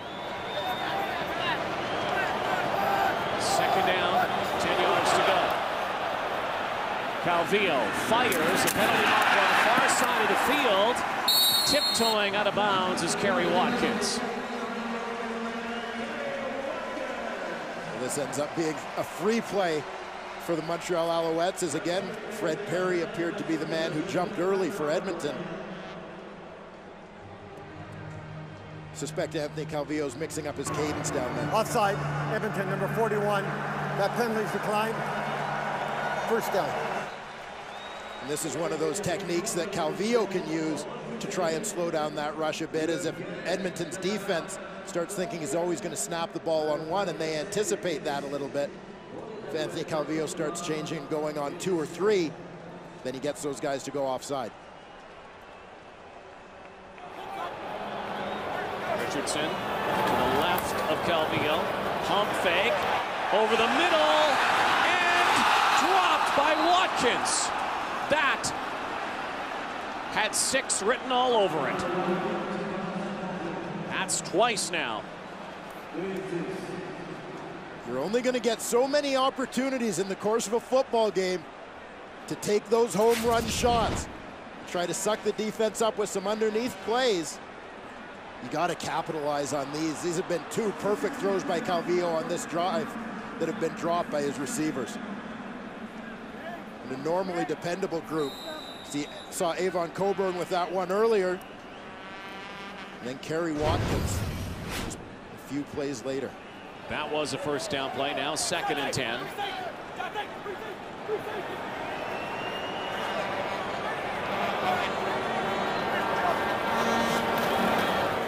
Calvillo now flushed out of the pocket, decides to take it himself. Will have the first down and more.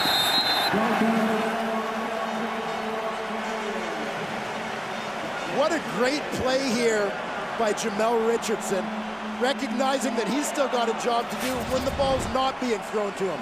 As Anthony Calvillo takes off, you'll see Richardson turn and get on his man, Tristan Jackson. By doing that, he allows Calvillo to pick up the first down and also saves his quarterback from having to slide or risk taking a hit. Great heads-up play by Richardson as a receiver.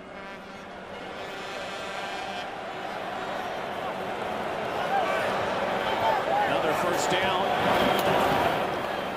Play action. Coburn down to the 5. Avon Coburn makes good this time. You know, he's going to think about sure-handing the football the rest of the way. Well, he's not going to let any more opportunities slip away.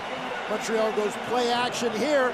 After Coburn goes through with the run fake, it seems like the Edmonton defenders forget about him a little bit as they start thinking, oh, we've got to cover the pass.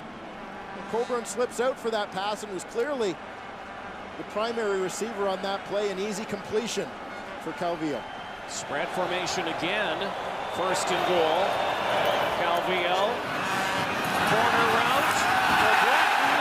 There is an interference call. Tristan Jackson, the guilty party. Tristan Jackson, usually just a return man, forced to play out on the corner because of that injury to Jason Goss. Forward pass creates a little shuffle in the secondary. 38 in the end zone. That's an automatic first down at the 1 yard line. Interference. Jackson never turned around on this football. You see his numbers the whole way here. He gets into the hand fight with Bratton as he recognizes that the football is on its way. So now 1st and goal from the 1, and Anthony Calvillo, as he often does on these plays, goes to the sideline.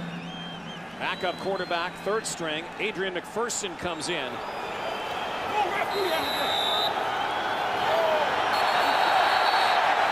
And movement.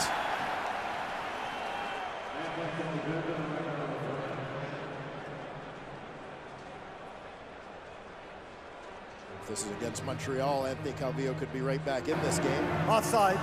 Edmonton, number 93. Remains first down.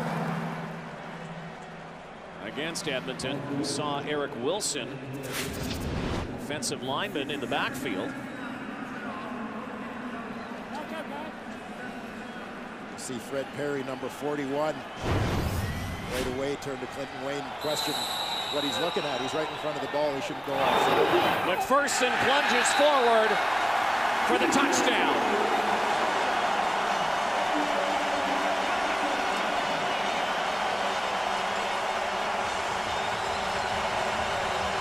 The Alouettes open up the lead here, and the Eskimos have some serious work to do. Dan Kepley and Danny Machocha on the sideline. There just seemed to be confusion right from the start. This Edmonton short yardage defense, they never got it sorted out.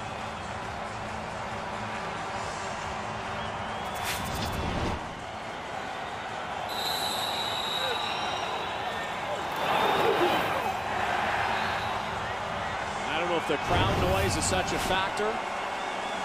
Well, the play was whistled in late there with Montreal already on the ball. It almost seemed like Edmonton, that Edmonton defense thought that they were whistling the play dead. Everybody let up. They are now putting that football back to that 1 yard line. And here's Ken Lazarick to explain. There was an inadvertent whistle on the play that killed the play. There was no play. We still have a first down. Montreal at the 1 yard line.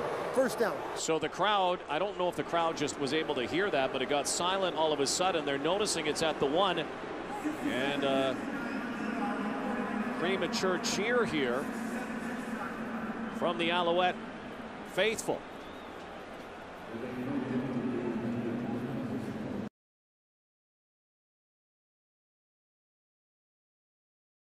If anything, this is just going to cost Edmonton some time. Ferguson again, and there is no signal. So now it will be second down. Let's see if that inadvertent whistle helps the Eskimos here. Notice the Montreal jerseys don't really make it across that line of scrimmage. See Dario Romero come underneath the pile, take the legs out of the offensive linemen so they can't drive any further. Allow the linebackers to then come up and make tackle on McPherson. Eskimos need a goal line stand here now, second and goal. This time the handoff to Coburn, and he scores.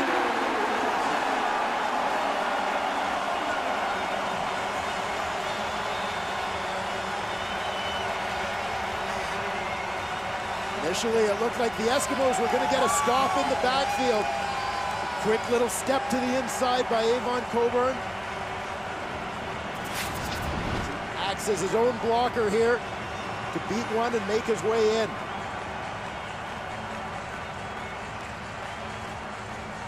Good push off the edge there from Brandon Guillory is what forced Coburn to dance to the inside. What a crazy drive in many ways. Coburn drops, Watkins drop. Coburn makes a big play down to the 5. Inadvertent whistle, and then Coburn scores. The big thing is, which works against the Eskimos, it ate up almost 5 minutes on the clock. Coburn scores. The Alouettes lead. Do you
Avon Coburn with some redemption on that drive after a drop. Tristan Jackson, that penalty interference call also costly against him. And Jackson bounces off and comes down the sideline.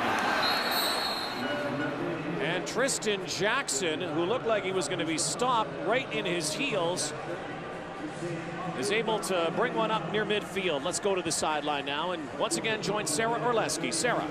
Thanks, Rod. I just spoke to some of the Eskimos training staff. They said that Jason Goss rolled his ankle. They have retaped it, and they're checking to see now whether or not he's going to be able to go back in. They're still not sure about it. I've been watching him on the sidelines. He's grimacing every time that he's taking his practice runs.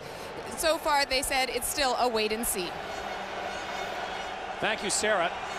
The best defensive player, an all-star for the Eskimos. Could be a big loss here. Kamal Peterson. Good grab right at the midfield stripe. Well, that would be a doubly big loss for the Edmonton Eskimos if Jason Goss is unable to return because of the way their personnel align in the secondary. With Goss out, it causes two changes.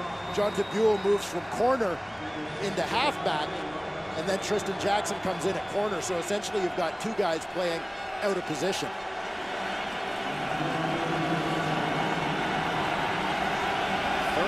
Point Montreal lead.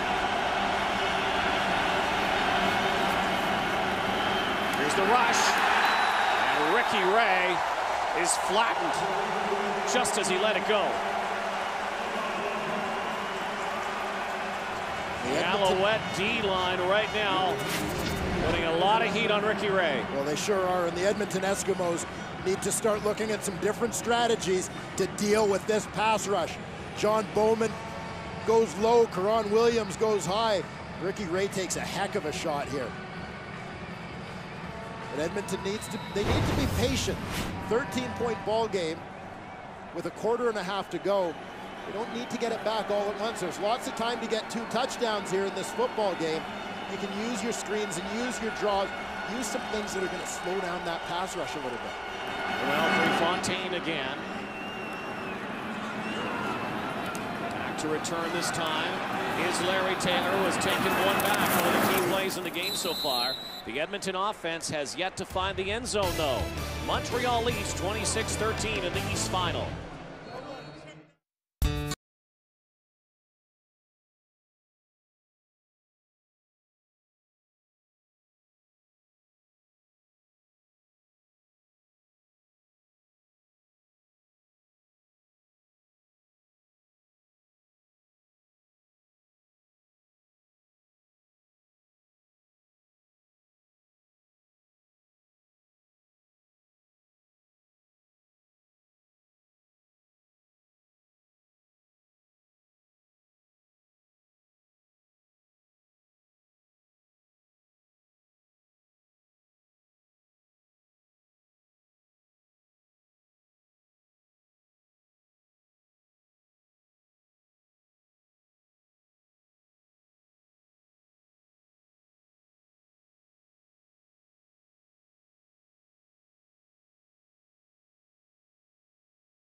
Well, on their last possession, the Montreal Alouettes showed a sign of a good football team. And that's focus. Even though things went wrong, 2 dropped passes where receivers were wide open for big gains, and of course the inadvertent whistle that eliminated their first touchdown. The Montreal Alouettes kept ticking. There was no hang in their heads. They just kept playing and eventually got it in. Their offense back on the field. Calvillo again out of trouble down the sideline, but overthrows his target, Kerry Watkins. been a while since we've seen a hurried throw from Anthony Calvillo. Part of that reason, the play by the running back, Avon Coburn. You see him in the backfield to the right of Anthony Calvillo. Done a tremendous job. Watch the safety blitz from Sadiq Shabazz. The recognition by Coburn to step up and get him at the line of scrimmage rather than being right in Calvillo's face to get him. Perfect technique. Alouettes really using the clock to their advantage. Calvillo looks right, goes left. And Cahoon bursting forward, but it looks like he just might be a bit shy depending on the spot here. Will be third down and short yardage, but Mark Trestman will send Damon Duvall out. Well, you saw just a moment ago the protection by Avon Coburn. This is what he does so well, game in, game out, and he's been doing it here today. It's been a big part of Montreal being allowed to throw the football. You notice as Coburn's getting it done in protection, how Calvillo always has time. One of the keys. Everybody talks about how he could have been a 1,000-yard rusher and receiver. It's more than just that. He covers all dimensions as a back.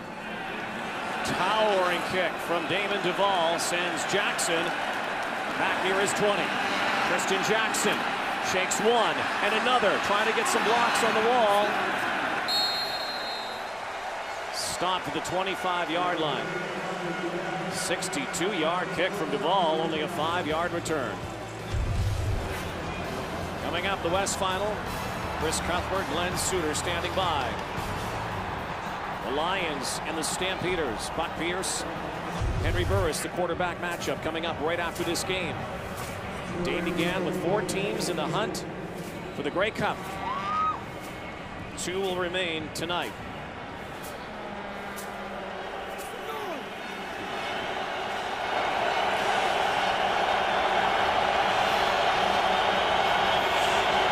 Pack of receivers.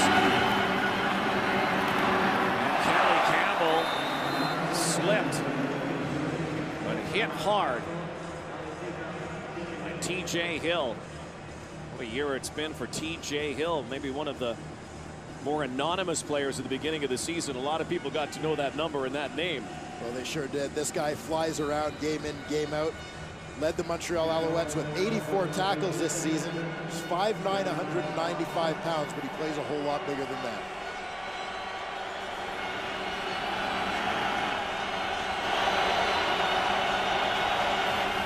It's down though, Ray hanging in, look out! Once again, Ricky Ray is dropped as he throws the football. Jermaine McElveen again. Credit the Montreal secondary for that one. All the receivers are covered here. Ray hangs in as long as he can and is finally about to step up to throw. McElveen comes off his block, make the hit. It's been a number of times at the last moment. Big Nick came out to get Ricky Ray. Now second, 10 yards to go. 4.5 to go in the third quarter. Out pattern, dangerous toss. Davis Sanchez.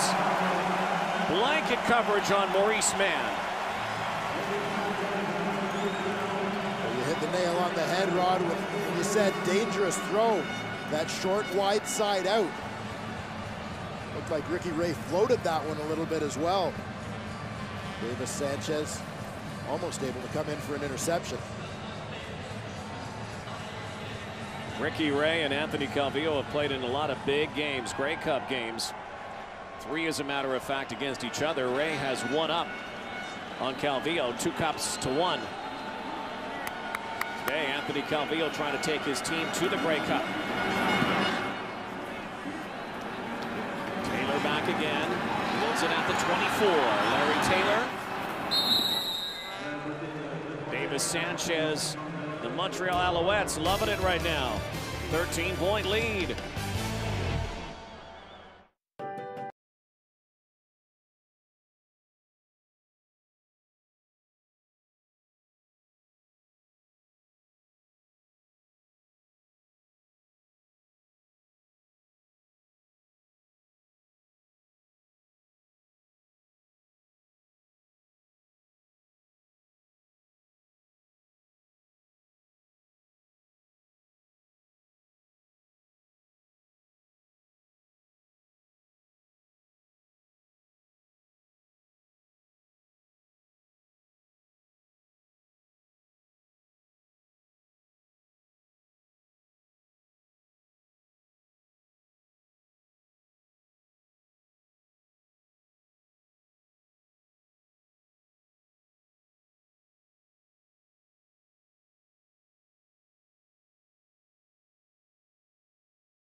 Back at Olympic Stadium. 8 days to the Grey Cup, and the Montreal Alouettes trying to continue their season. The Edmonton Eskimos looking to stay here in Montreal. The Edmonton Eskimos, at least some of the veterans, Ricky Ray among them, have long memories and remember back to 2002, the Grey Cup in Edmonton. The Montreal Alouettes denied them an opportunity to win at home. The Eskimos wouldn't mind returning that favor here. Still is lots of time, even though it appears the Alouettes have the momentum, which swung their way late in the second quarter. Under 4 minutes left in the third. Coburn handles the nail again, tucks it. Avon Coburn, the X factor. This Edmonton defense is starting to show some signs of fatigue. Missed tackles are the evidence of that. This is what happens as Montreal starts putting together drives, and Edmonton responds with 2 and outs. It leaves the defense out on the field for a long time. They start paying in terms of that fatigue. Only 5 feet 8 inches. You've seen what he's done with the blocks today. Again, a guy who played linebacker a little bit last year. Nowhere to go this time. Guy comes from an impoverished background in New Jersey. He's worked tirelessly off field here in the Montreal area. And I remember some of the games you and I had a chance to do this year when Mike Emo took over from him. And you saw the unselfishness of an Avon Coburn, how he was helping out the other backs.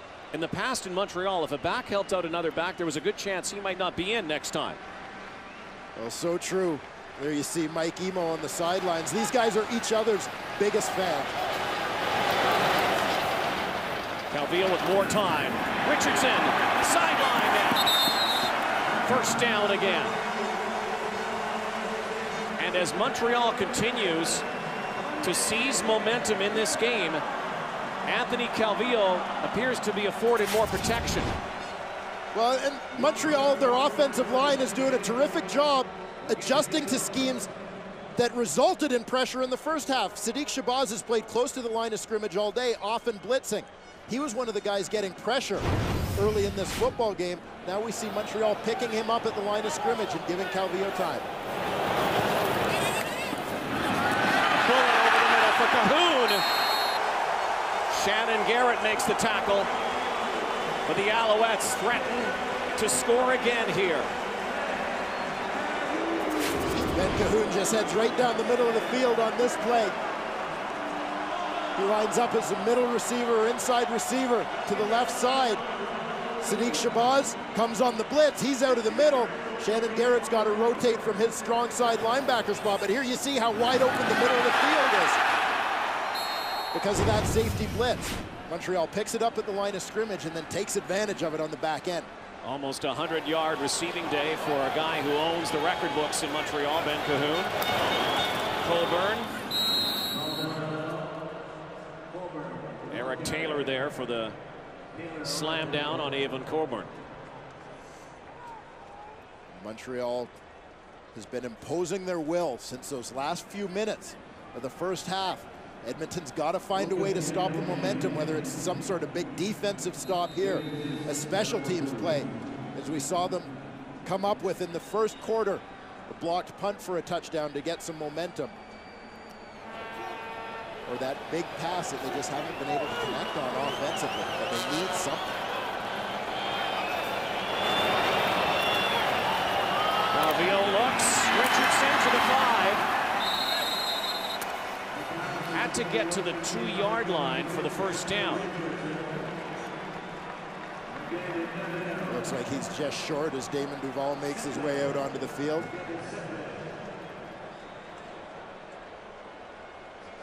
Mark Trestman not in any real big gambling mood today. You saw early on how he knew that points were going to be so precious in this ball game. And you see Mark Trestman on the sidelines, his demeanor just so calm, and if you read his lips there as his offense came off the field, he said, good job. These guys again came up with a drive that ate up time, kept Ricky Ray off the field, and wore down Edmonton's defense. Even if it only results in 3, there are still positives to what they've done out there. As the end of the third quarter looms, Montreal for a 16-point lead.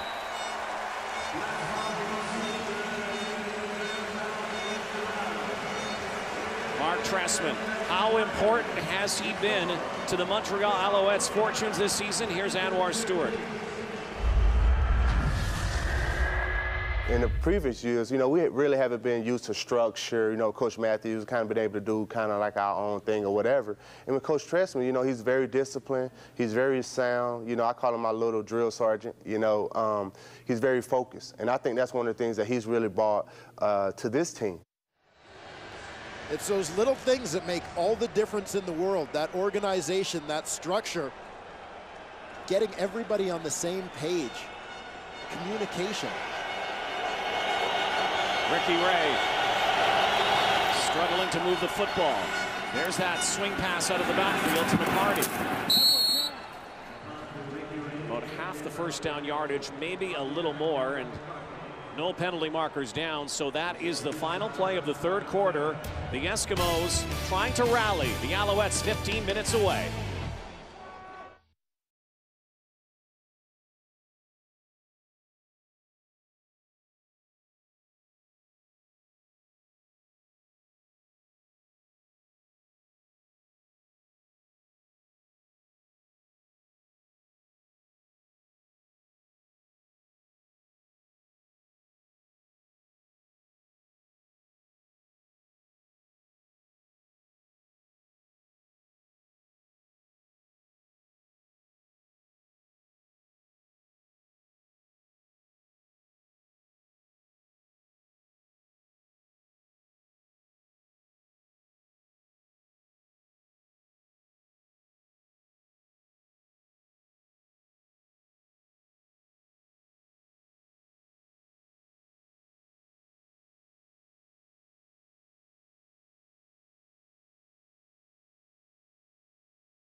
Johnson.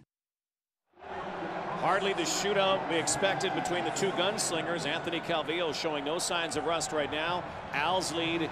Third quarter numbers brought to you by Tim Hortons. Always fresh, always. And Rod, you mentioned that rust. So many people questioned whether the long layoff for the Alouettes and Anthony Calvillo in particular would be an issue. I would contend that it was, as they were slow to get started in this football game. But they've sure shaken that off, and they have been on fire for about the last 20 minutes of this ball game, looking like the Montreal Alouette team we've seen all year. They've really owned time of possession. That is a key. Also, you saw the net yards from the Edmonton Eskimos. A very un-Ricky Ray-like day as Anthony Calvillo has been piling up the yardage, particularly from late in the second half. The Eskimos look like a downtrodden team right now. They need a spark. Fourth quarter begins. Second short yardage. Ray into traffic for Kamau Peterson, and he's lucky that that was not intercepted. Khalil Carter that time with pretty good coverage on Kamau Peterson. Virtually ran the route for him. Peterson is going to run a corner route to the right side of your screen, and you'll see Khalil Carter is in front of him the whole way on this route. Knew what was coming. And even though Ricky Ray has only had that much in offense, credit the Montreal defense, particularly that front seven, for creating that duress that Ricky Ray has been under. Prefontaine. Spiraling kick sends Larry Taylor to his 15. Taylor dancing. Could he go again? Larry Taylor to the 40. He's gone. Oh, what a day for Larry Taylor!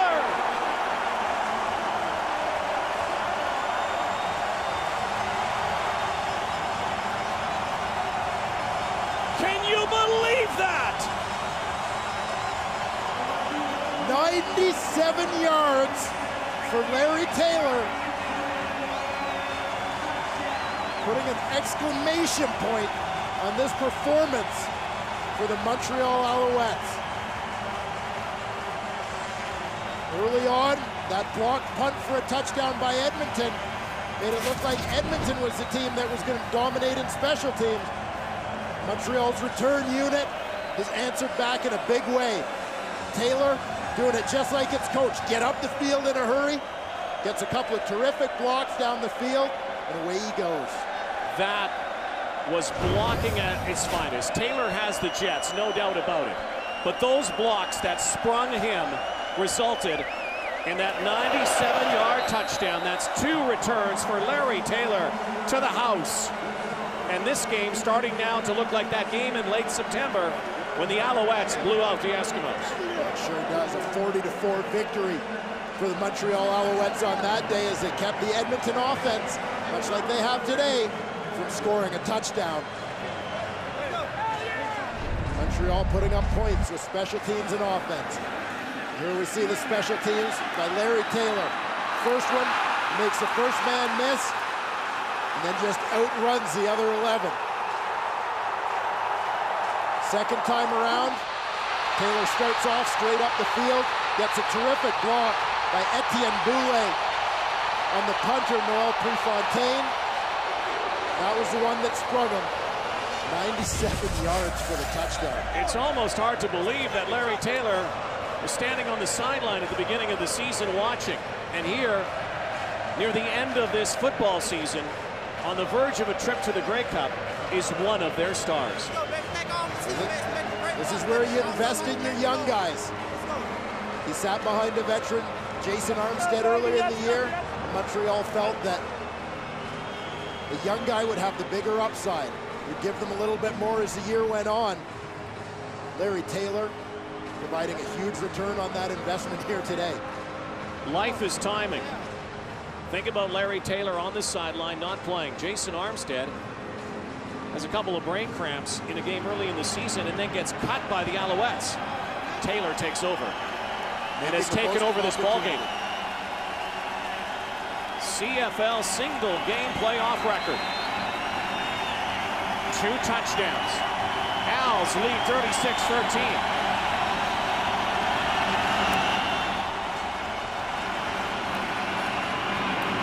Eskimos need to strike quickly here. There's a penalty flag that just flew.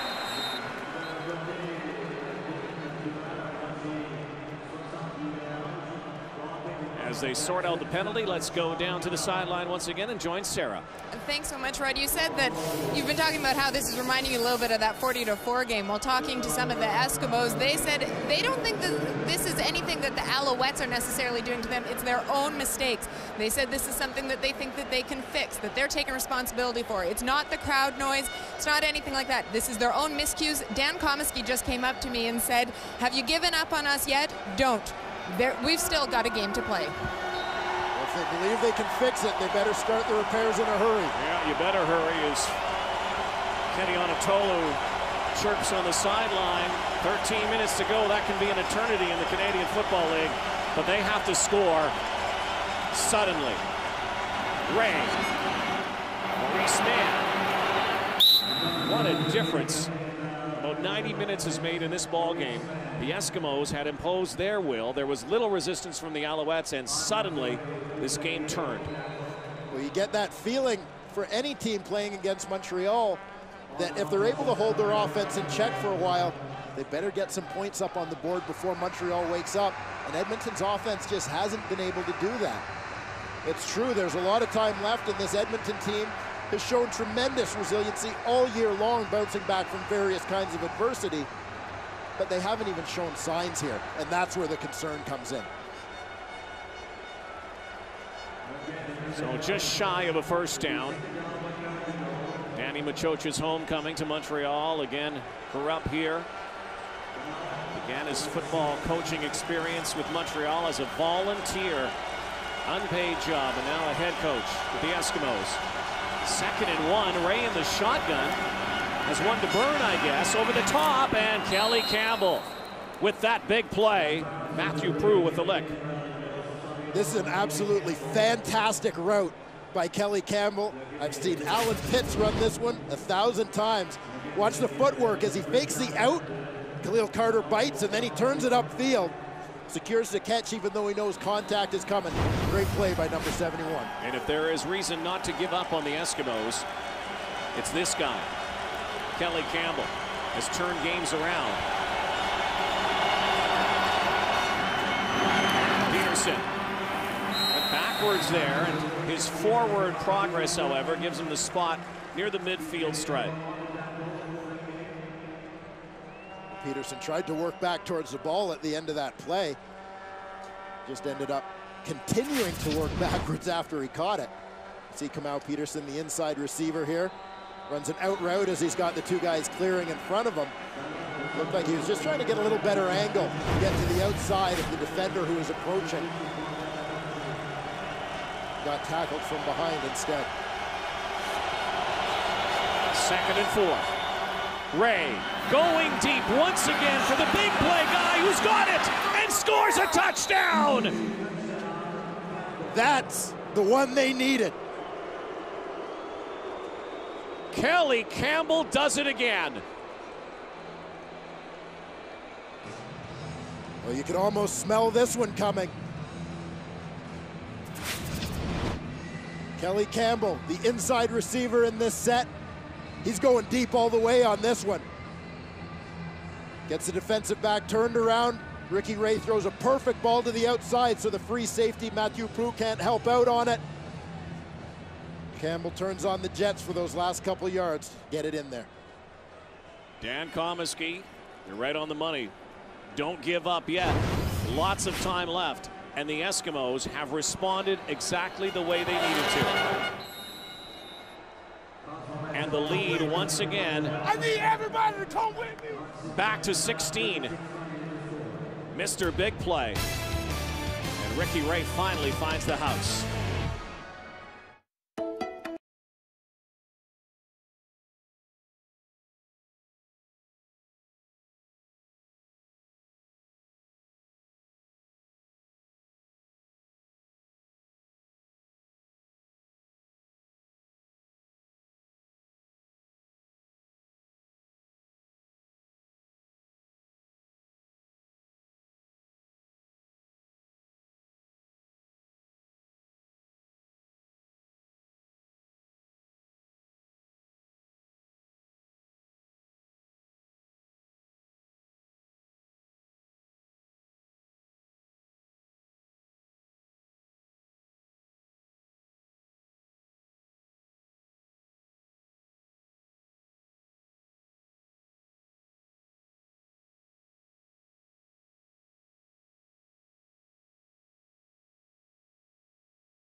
Calgary, BC standing by.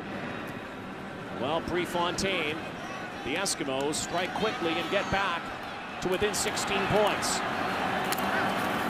Diamond Ferry on the return. So now the Eskimo defense will be put to the test here. 2 and out, and the momentum may have even swung more to the Eskimo side of the field. Well, Mama get you up here. Mama, Kanisha, Aisha, Kaylee, everybody. I'm gonna get you up here. You will come up here next week. Bold statement from Kelly Campbell, the unflappable Ricky Ray. Well, Kelly Campbell's called his shot once before. Remember, he was the guy who said a couple weeks ago, see you in Montreal for the East Final.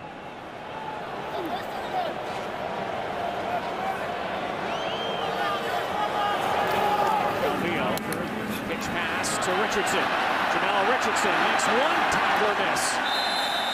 And the big play guy for the Alouettes responds. Well, we were waiting for those signs of life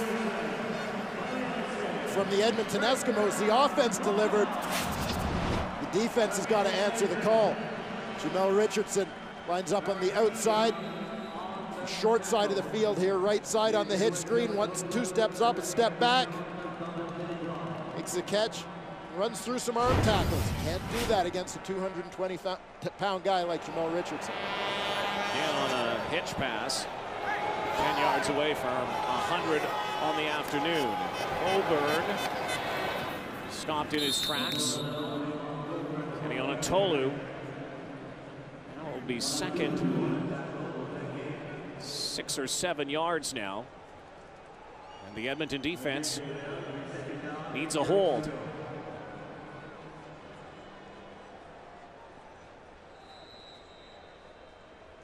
Edmonton making some adjustments in personnel here. Brandon Guillory comes to the sidelines. Tyler Klutz goes in. Guillory looks like he's getting some instructions from the coaching staff over there. Beal again in the shotgun. In trouble. Goes up the middle and slides. And on that second down play, the Eskimos defense does the job and will force the Alouettes to kick it away. This is a huge stop for the Edmonton Eskimos defense. Come up with one big play on special teams here today already. See if this part of the team can again pick up the slack. A little more life on that Eskimo sideline now. 9.5 to go. Tristan Jackson. Know what he can do if he gets some running room. Sidesteps one, but not another. The Eskimos offense needs to kick it back into gear. So I'm gonna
Ricky Ray and the Eskimos down 16. Just over 9 minutes to go, fourth quarter. To the middle again, and another completion to Maurice Mann. Ricky Ray is starting to find some rhythm now. That's not a good sign for the Alouettes. Montreal's linebackers are getting pretty deep drops here, which is allowing Ricky Ray to hit some underneath routes. Now, as he starts to complete a few of those, look for that over-the-top shot again to a Kelly Campbell or possibly Maurice Mann.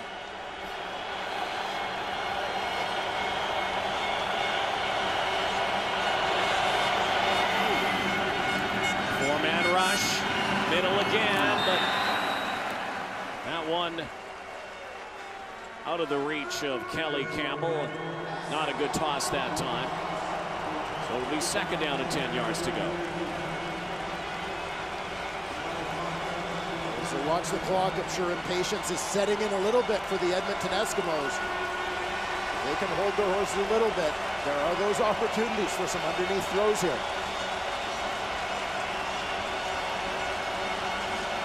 McCarty in the backfield with Ray. And short of a first down, Kamal Peterson. And it's going to be about 1.5 yards. Third down play coming up. 8 minutes to go. That is maybe even almost 2 yards, 2.5 yards. And no signal yet from the Eskimos sideline. And it looks like they're going for it. The only signal from Danny Machocha was to give Ricky Ray the next play. Here it is. 3rd down. 2 yards to go. Ray in the shotgun. And the first down from Peterson on a clutch throw from Ricky Ray. Ricky Ray, calm, cool demeanor, rubs off on his teammates in situations like this. There's no panic, they just execute the play. Ricky Ray takes his drop, they send the crossers. Everyone expects on crossing routes it's going to Kelly Campbell. They leave Kamal Peterson alone. Fresh set of downs. Ray going deep and overthrows. No man. Well, the Edmonton Eskimos may say that they're not going to die in this game because they have Football Boy in their corner, or at least on the shelf in their locker room. This little figurine has been around for the last few years. It's been a good luck charm for the Eskimos. Well, it sure has, particularly in the postseason on the road as they are today. Little winning streak dating back to 2003. Undefeated in the postseason on the road when football boys along for the ride. 2nd down. Ray hangs in again, and once again, Mr. Clutch, Kamal Peterson. This one looks like it might move the yardsticks. Had to get just over the 40-yard line, and it will be another first down. And that's where Kamal Peterson has been exceptional this year on those 2nd and 10, those possession plays. Making those conversions for his quarterback. You see his numbers here today, very quietly, very Kamal Peterson-like. Up over that century mark again with 123 yards. 6 minutes to go. And almost picked off. Khalil Carter had it in his hands. Kelly Campbell did not see that ball coming. Khalil Carter did and almost had an interception. Well, the Eskimos, to me, got greedy on this play. Watch Kamal Peterson, who's the inside receiver. He's going to run a crossing route, a drag route on this play. He's open underneath. Those are the routes that Edmonton's been hitting. Looked like Ray tried to force that one in to Kelly Campbell instead of taking what he was given.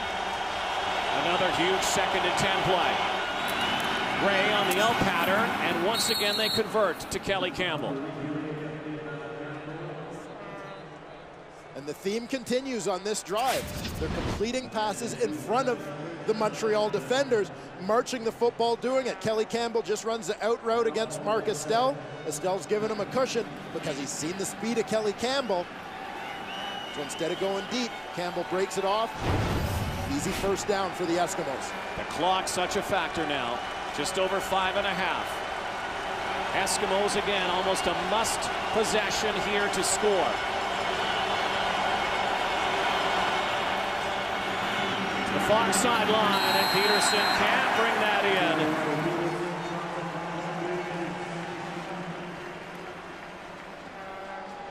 Peterson just had a tough time adjusting to the football.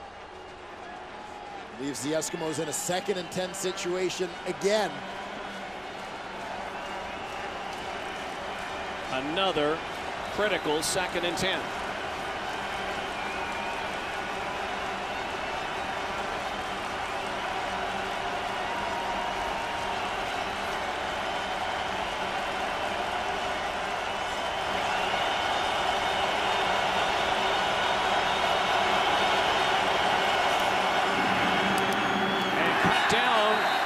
Peterson hit hard by Davis Sanchez.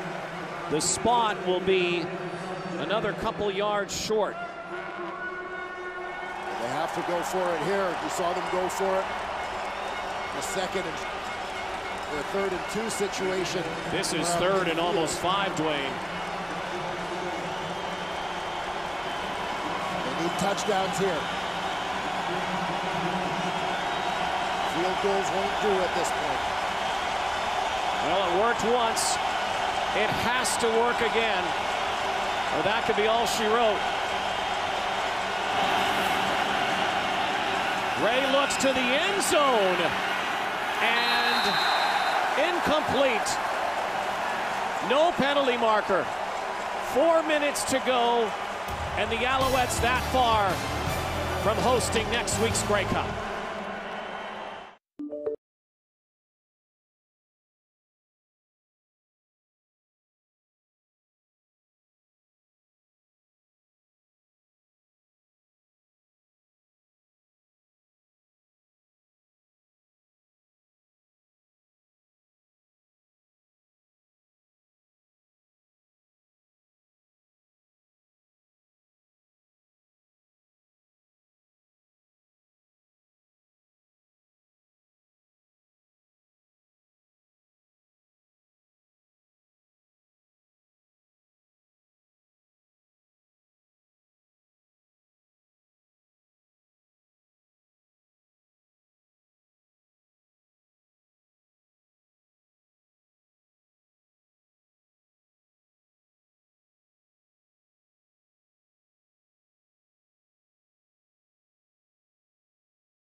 Well, that was a gutsy call by Ricky Ray to throw the ball deep, but not the best call. Watch Fred Stamps, second receiver from the right. He runs a short in route. Again, the underneath stuff is wide open here. Would have been an easy first down, and he might have scored because all the deep routes cleared things out in front of him. 4 minutes to go. Anthony Calvillo expects something maybe a little conservative, I was going to say, but not so much. Shannon Garrett brings him down. Eskimos need another big defensive stop here. Get the football back. Look for the Eskimos to be trying to rip the football out of ball carriers' hands, punch it loose, do whatever they can to create a turnover in this part of the field. Maybe this is why there was a sack. Lenny Williams with a hold on Ben Cahoon, one of the primary receivers.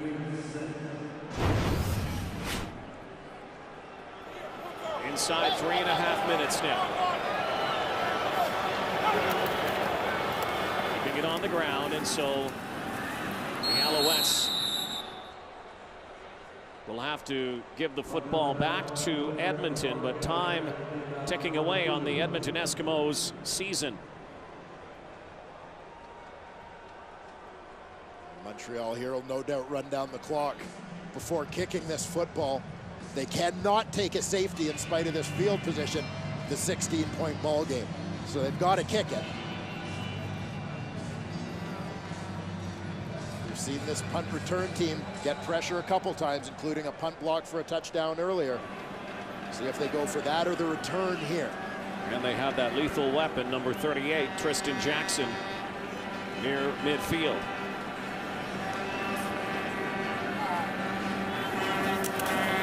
Wobble snap. Wobbly kick. Jackson. A little hot potato there, but brings it into Montreal territory, and a penalty flag flies. 3-minute warning. Danny Machocha's last hopes here for the Eskimos.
By Molson Canadian. This is Arevere.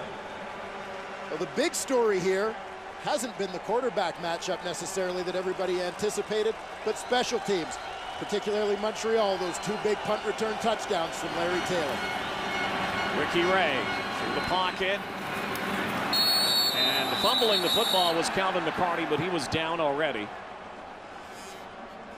We have not seen much of that from the Eskimos. It was so effective last week in Winnipeg. In the early going of this ball game, Montreal covered those routes very well when the backs got out of the backfield. They were on them in a hurry. The opportunities have been there now as Montreal is laying back a little bit more defensively, trying to avoid giving up the deep passes. But time-wise, it's not in Edmonton's favor now to nickel and dime them. 2nd and 4. Launching again for Fred Stamps, who has it. Stamps finally out of bounds at the 25-yard line. So again, a 16-point game, mandatory right now for the Eskimos to get it to the end zone. We're going to have to pull out a few miracles here in these final 2 minutes. Well, Edmonton's greatest successes in throwing the ball deep have come on those corner routes. Saw that one to Stamps, a big one to Kamal Peterson in the first half. Kelly Campbell has been open a couple times on those routes as well.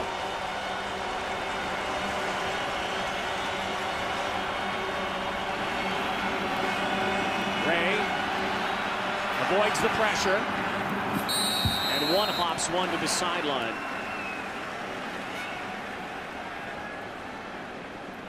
Well, that's a throwaway for Ricky Ray to get the clock stopped rather than him running around for nothing. Knows he's playing 3-down football, so he's got a couple more shots here. Game that began so strangely. Blocked punt. Eskimos led. Ricky Ray and Edmonton. Only one offensive touchdown here. Montreal Alouettes seized control late in the second quarter, have not looked back.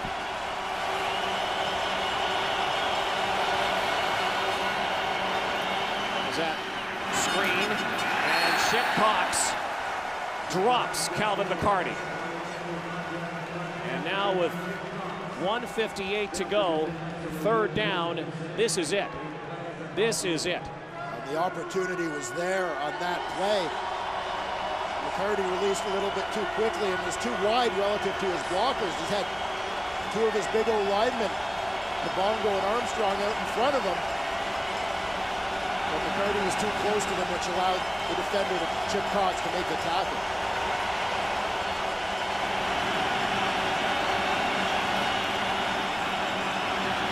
Ray over the top. Kamal Peterson drops it. That will do it. 1:37 to go.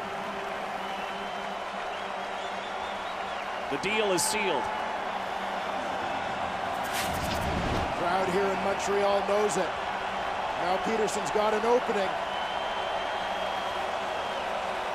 Well, initially, it looked like Peterson might have been able to put 2 hands on that ball, but looking at it again, he had to give it a full stretch just to get one on it and try and pull it in. Alouettes offense on the field. The O-lineman telling the crowd to calm down, keep it down here. 1:37. The Alouettes do not want to make any mistakes. That is the sign of resignation there from Danny Machocha.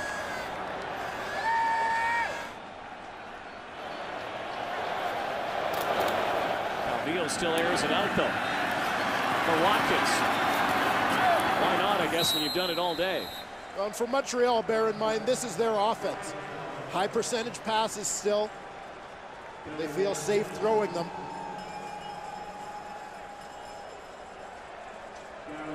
The Alouettes will host the Grey Cup against either Calgary or BC next Sunday, 3 o'clock Eastern, 12 Pacific. The first team to keep their home dressing room, although it's not really their home dressing room because they play at Molson Stadium, but to be the home team at the Grey Cup since 2002, and the Edmonton Eskimos. Last team to win the Grey Cup at home, the 1994 BC Lions.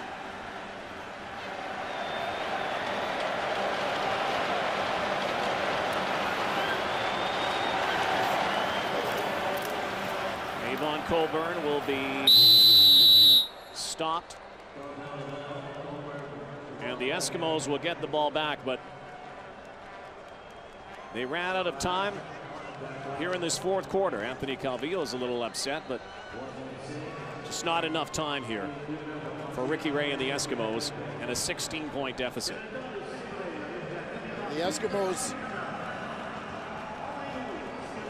they beat Montreal at their own game in some ways. Montreal is a team that has typically won games in the first quarter and put teams away in the fourth. The Eskimos won the first quarter, and they sure hung around here in the fourth. It was those quarters in between, though, where things got turned around. There you see Mike Kelly, quarterback receivers coach, expected to be the new head coach and possibly general manager in Winnipeg. Pretty much a done deal. Doug Barry fired this week. We might see Doug Barry in Edmonton next year as an assistant coach. Well, the Eskimos are likely to lose at least one other offensive coach. There he goes. Tristan Jackson. Still on his feet. Tristan Jackson. Will he take it the distance? Jackson will go. 50 seconds to go. A 76-yard return. And a little bit of a spark here. Yeah, don't go anywhere just yet. And they needed exactly that. If there is any hope at all, they needed that to go back, and it did. Well, it sure did. A couple of great blocks at the initial point of attack. Then it's just the Mississippi Missile doing his thing, outrunning people. Still a critical two-point conversion necessary for the Edmonton offense here, though. Needing 2 touchdowns, 2 two-point conversions. Again, the deficit was 16. Ricky Ray has asked for the ball to be placed on the left hash here. Gives him a little bit more field to work with to the right side. 3 punt returns today for touchdowns. Unbelievable. Have to get the 2-point conversion and a whistle.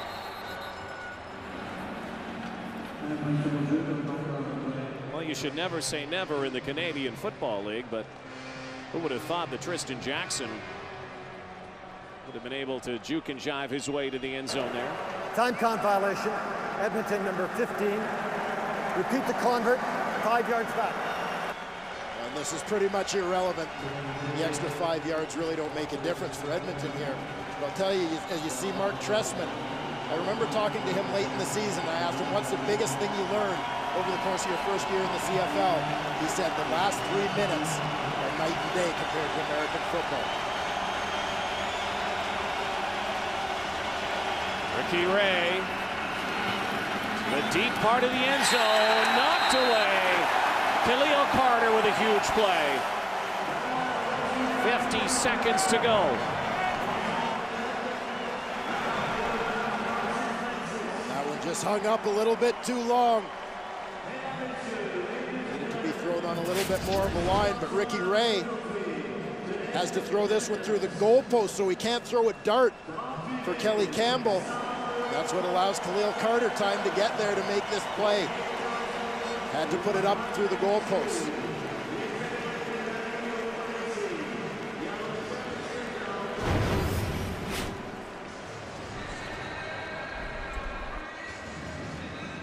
So expect a short kickoff here from the Eskimos. Try anything at this point. Mark Trestman still doesn't look like a guy who's overly excited. He's just a guy who so cool. His team going to the Grey Cup.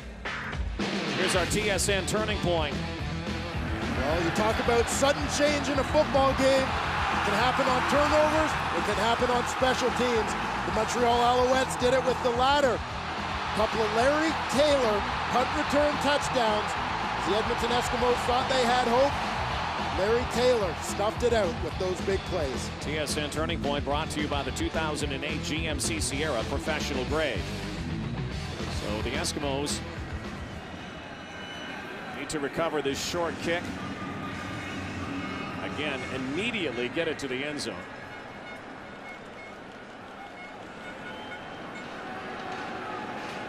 (36-26).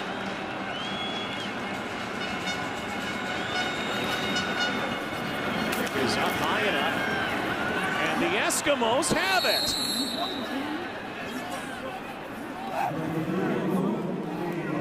It looked like number 86, Maurice Mann, was the man who went up and got it. We had a sense with this Edmonton team early in the year.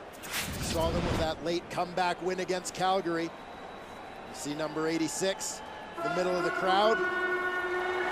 Well-executed play, but this team, Jason Tucker's catch against Calgary. We saw them come back from devastating injuries to Fred Perry and Jason Tucker. This is a special football team. There's no quit in these guys. They've shown it all year. No quit. Again, have to get to the house. Ricky Ray. 41 seconds to go, and again.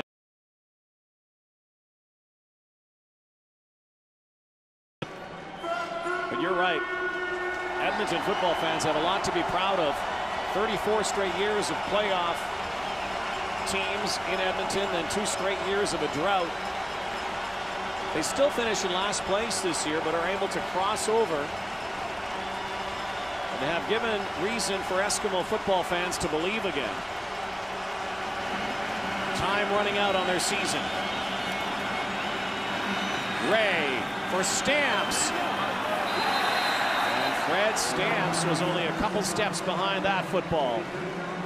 Fred Stamps might have had a shot at this ball, but one subtle little bump by Mark Estelle cost him about a step here as he ran that route. Outside man on the play is Fred Stamps. Mark Estelle is in coverage, watches the balls in the air. Just as Estelle bumps him coming in from the outside, slowed him down just enough to take away any chance Stamps had at getting to that football. Well, here it is again. 3rd down for the Eskimos.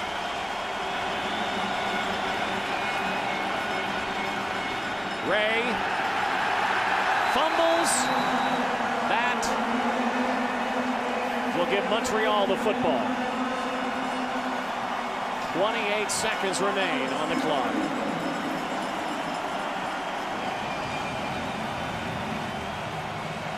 The nemesis got Ricky Ray again. His entire career in the Canadian Football League, only one team has beaten Ricky Ray in the postseason.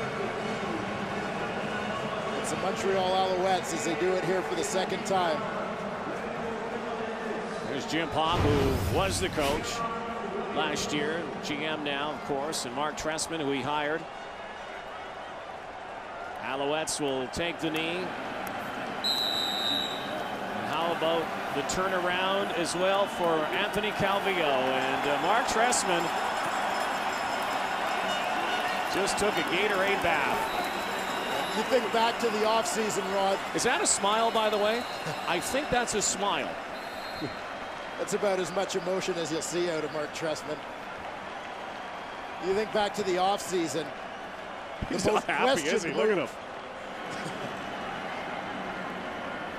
Probably the most questioned move of the entire offseason was the Montreal Alouettes hiring of Mark Trestman.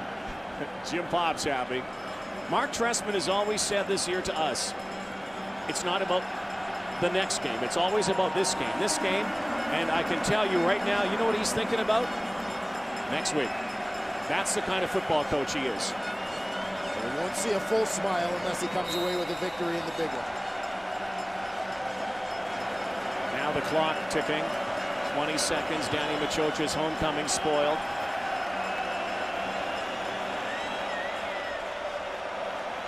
Anthony Calvillo, a year ago away from his team.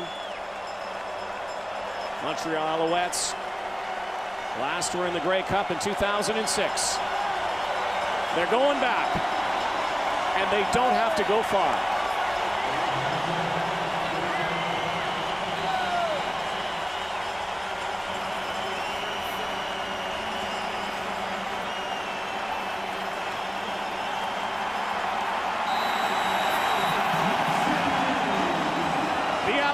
Are the Eastern Division champions and will host the Grey Cup a week from tomorrow.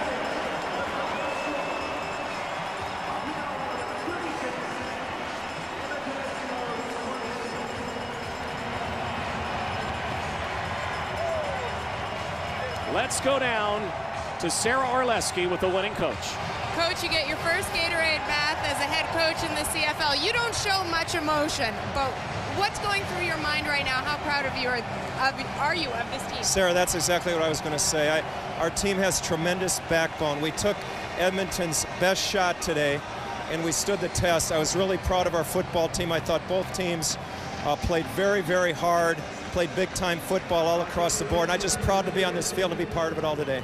What in your mind was the turning point in this game? Well, I think we withstood their punch early. You know, we didn't get off to a good start offensively. They returned a kick for a touchdown.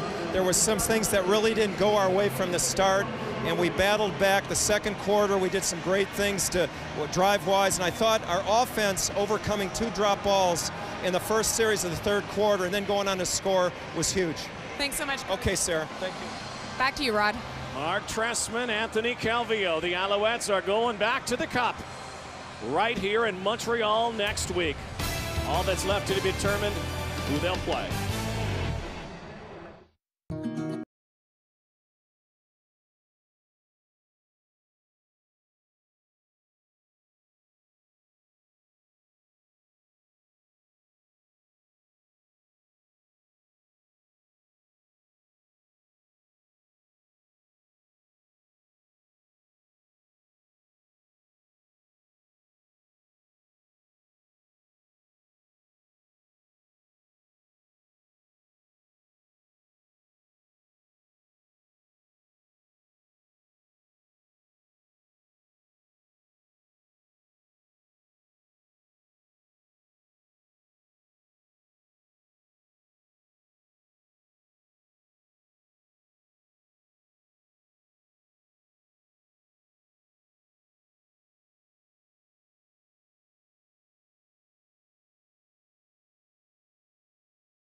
Kings of the East will host the Grey Cup next week. The Montreal Alouettes, 36-26 winners. Sarah Orlesky now with Anthony Calvillo. Anthony, for the 3rd time in 4 years now, this team is going back to the Grey Cup. You've talked yourself about how you've really learned to value and appreciate football. How much does this one mean to you? Oh man, it's an emotional day. We've been working so hard all year long, and this is what we envision. But our vision's not over yet. We want to walk away with this victory in front of our home crowd, but it's not going to be easy, either against Calgary or BC. It was an uncharacteristically slow start for this offense. What in your mind turned it around?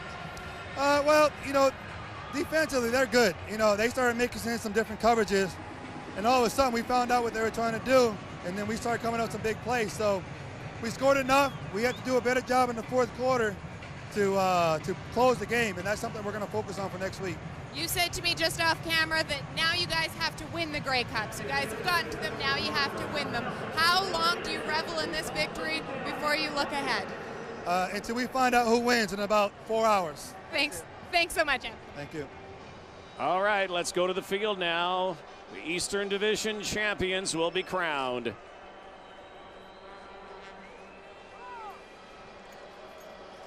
Following an exciting season, the Alouettes took all that promise and talent, put it all together and secured their position in the 2008 Grey Cup. Fans, let's give these guys a big hand.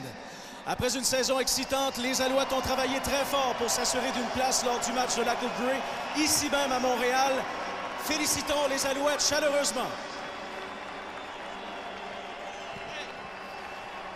And now, without further delay, ladies and gentlemen, it's time to present the East Divisional Final Trophy.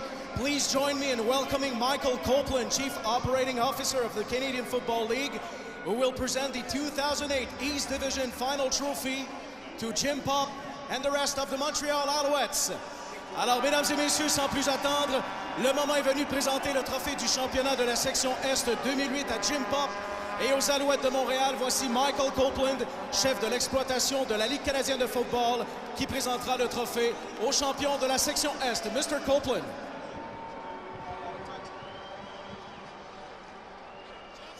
On behalf of the Canadian Football League and our Board of Governors, il me fait plaisir de présenter the 2008 East Division Championship Trophy to les Alouettes de Montréal.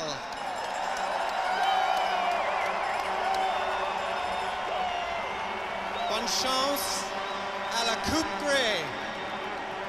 Congratulations, guys. Brian Chu said it, don't touch it. The untouchable trophy, the trophy they want, is next week at home. Now who will they play? Will it be BC? Will it be Calgary? The Alouettes have won the East and will host the Grey Cup in what should be a sellout here at Olympic Stadium next week.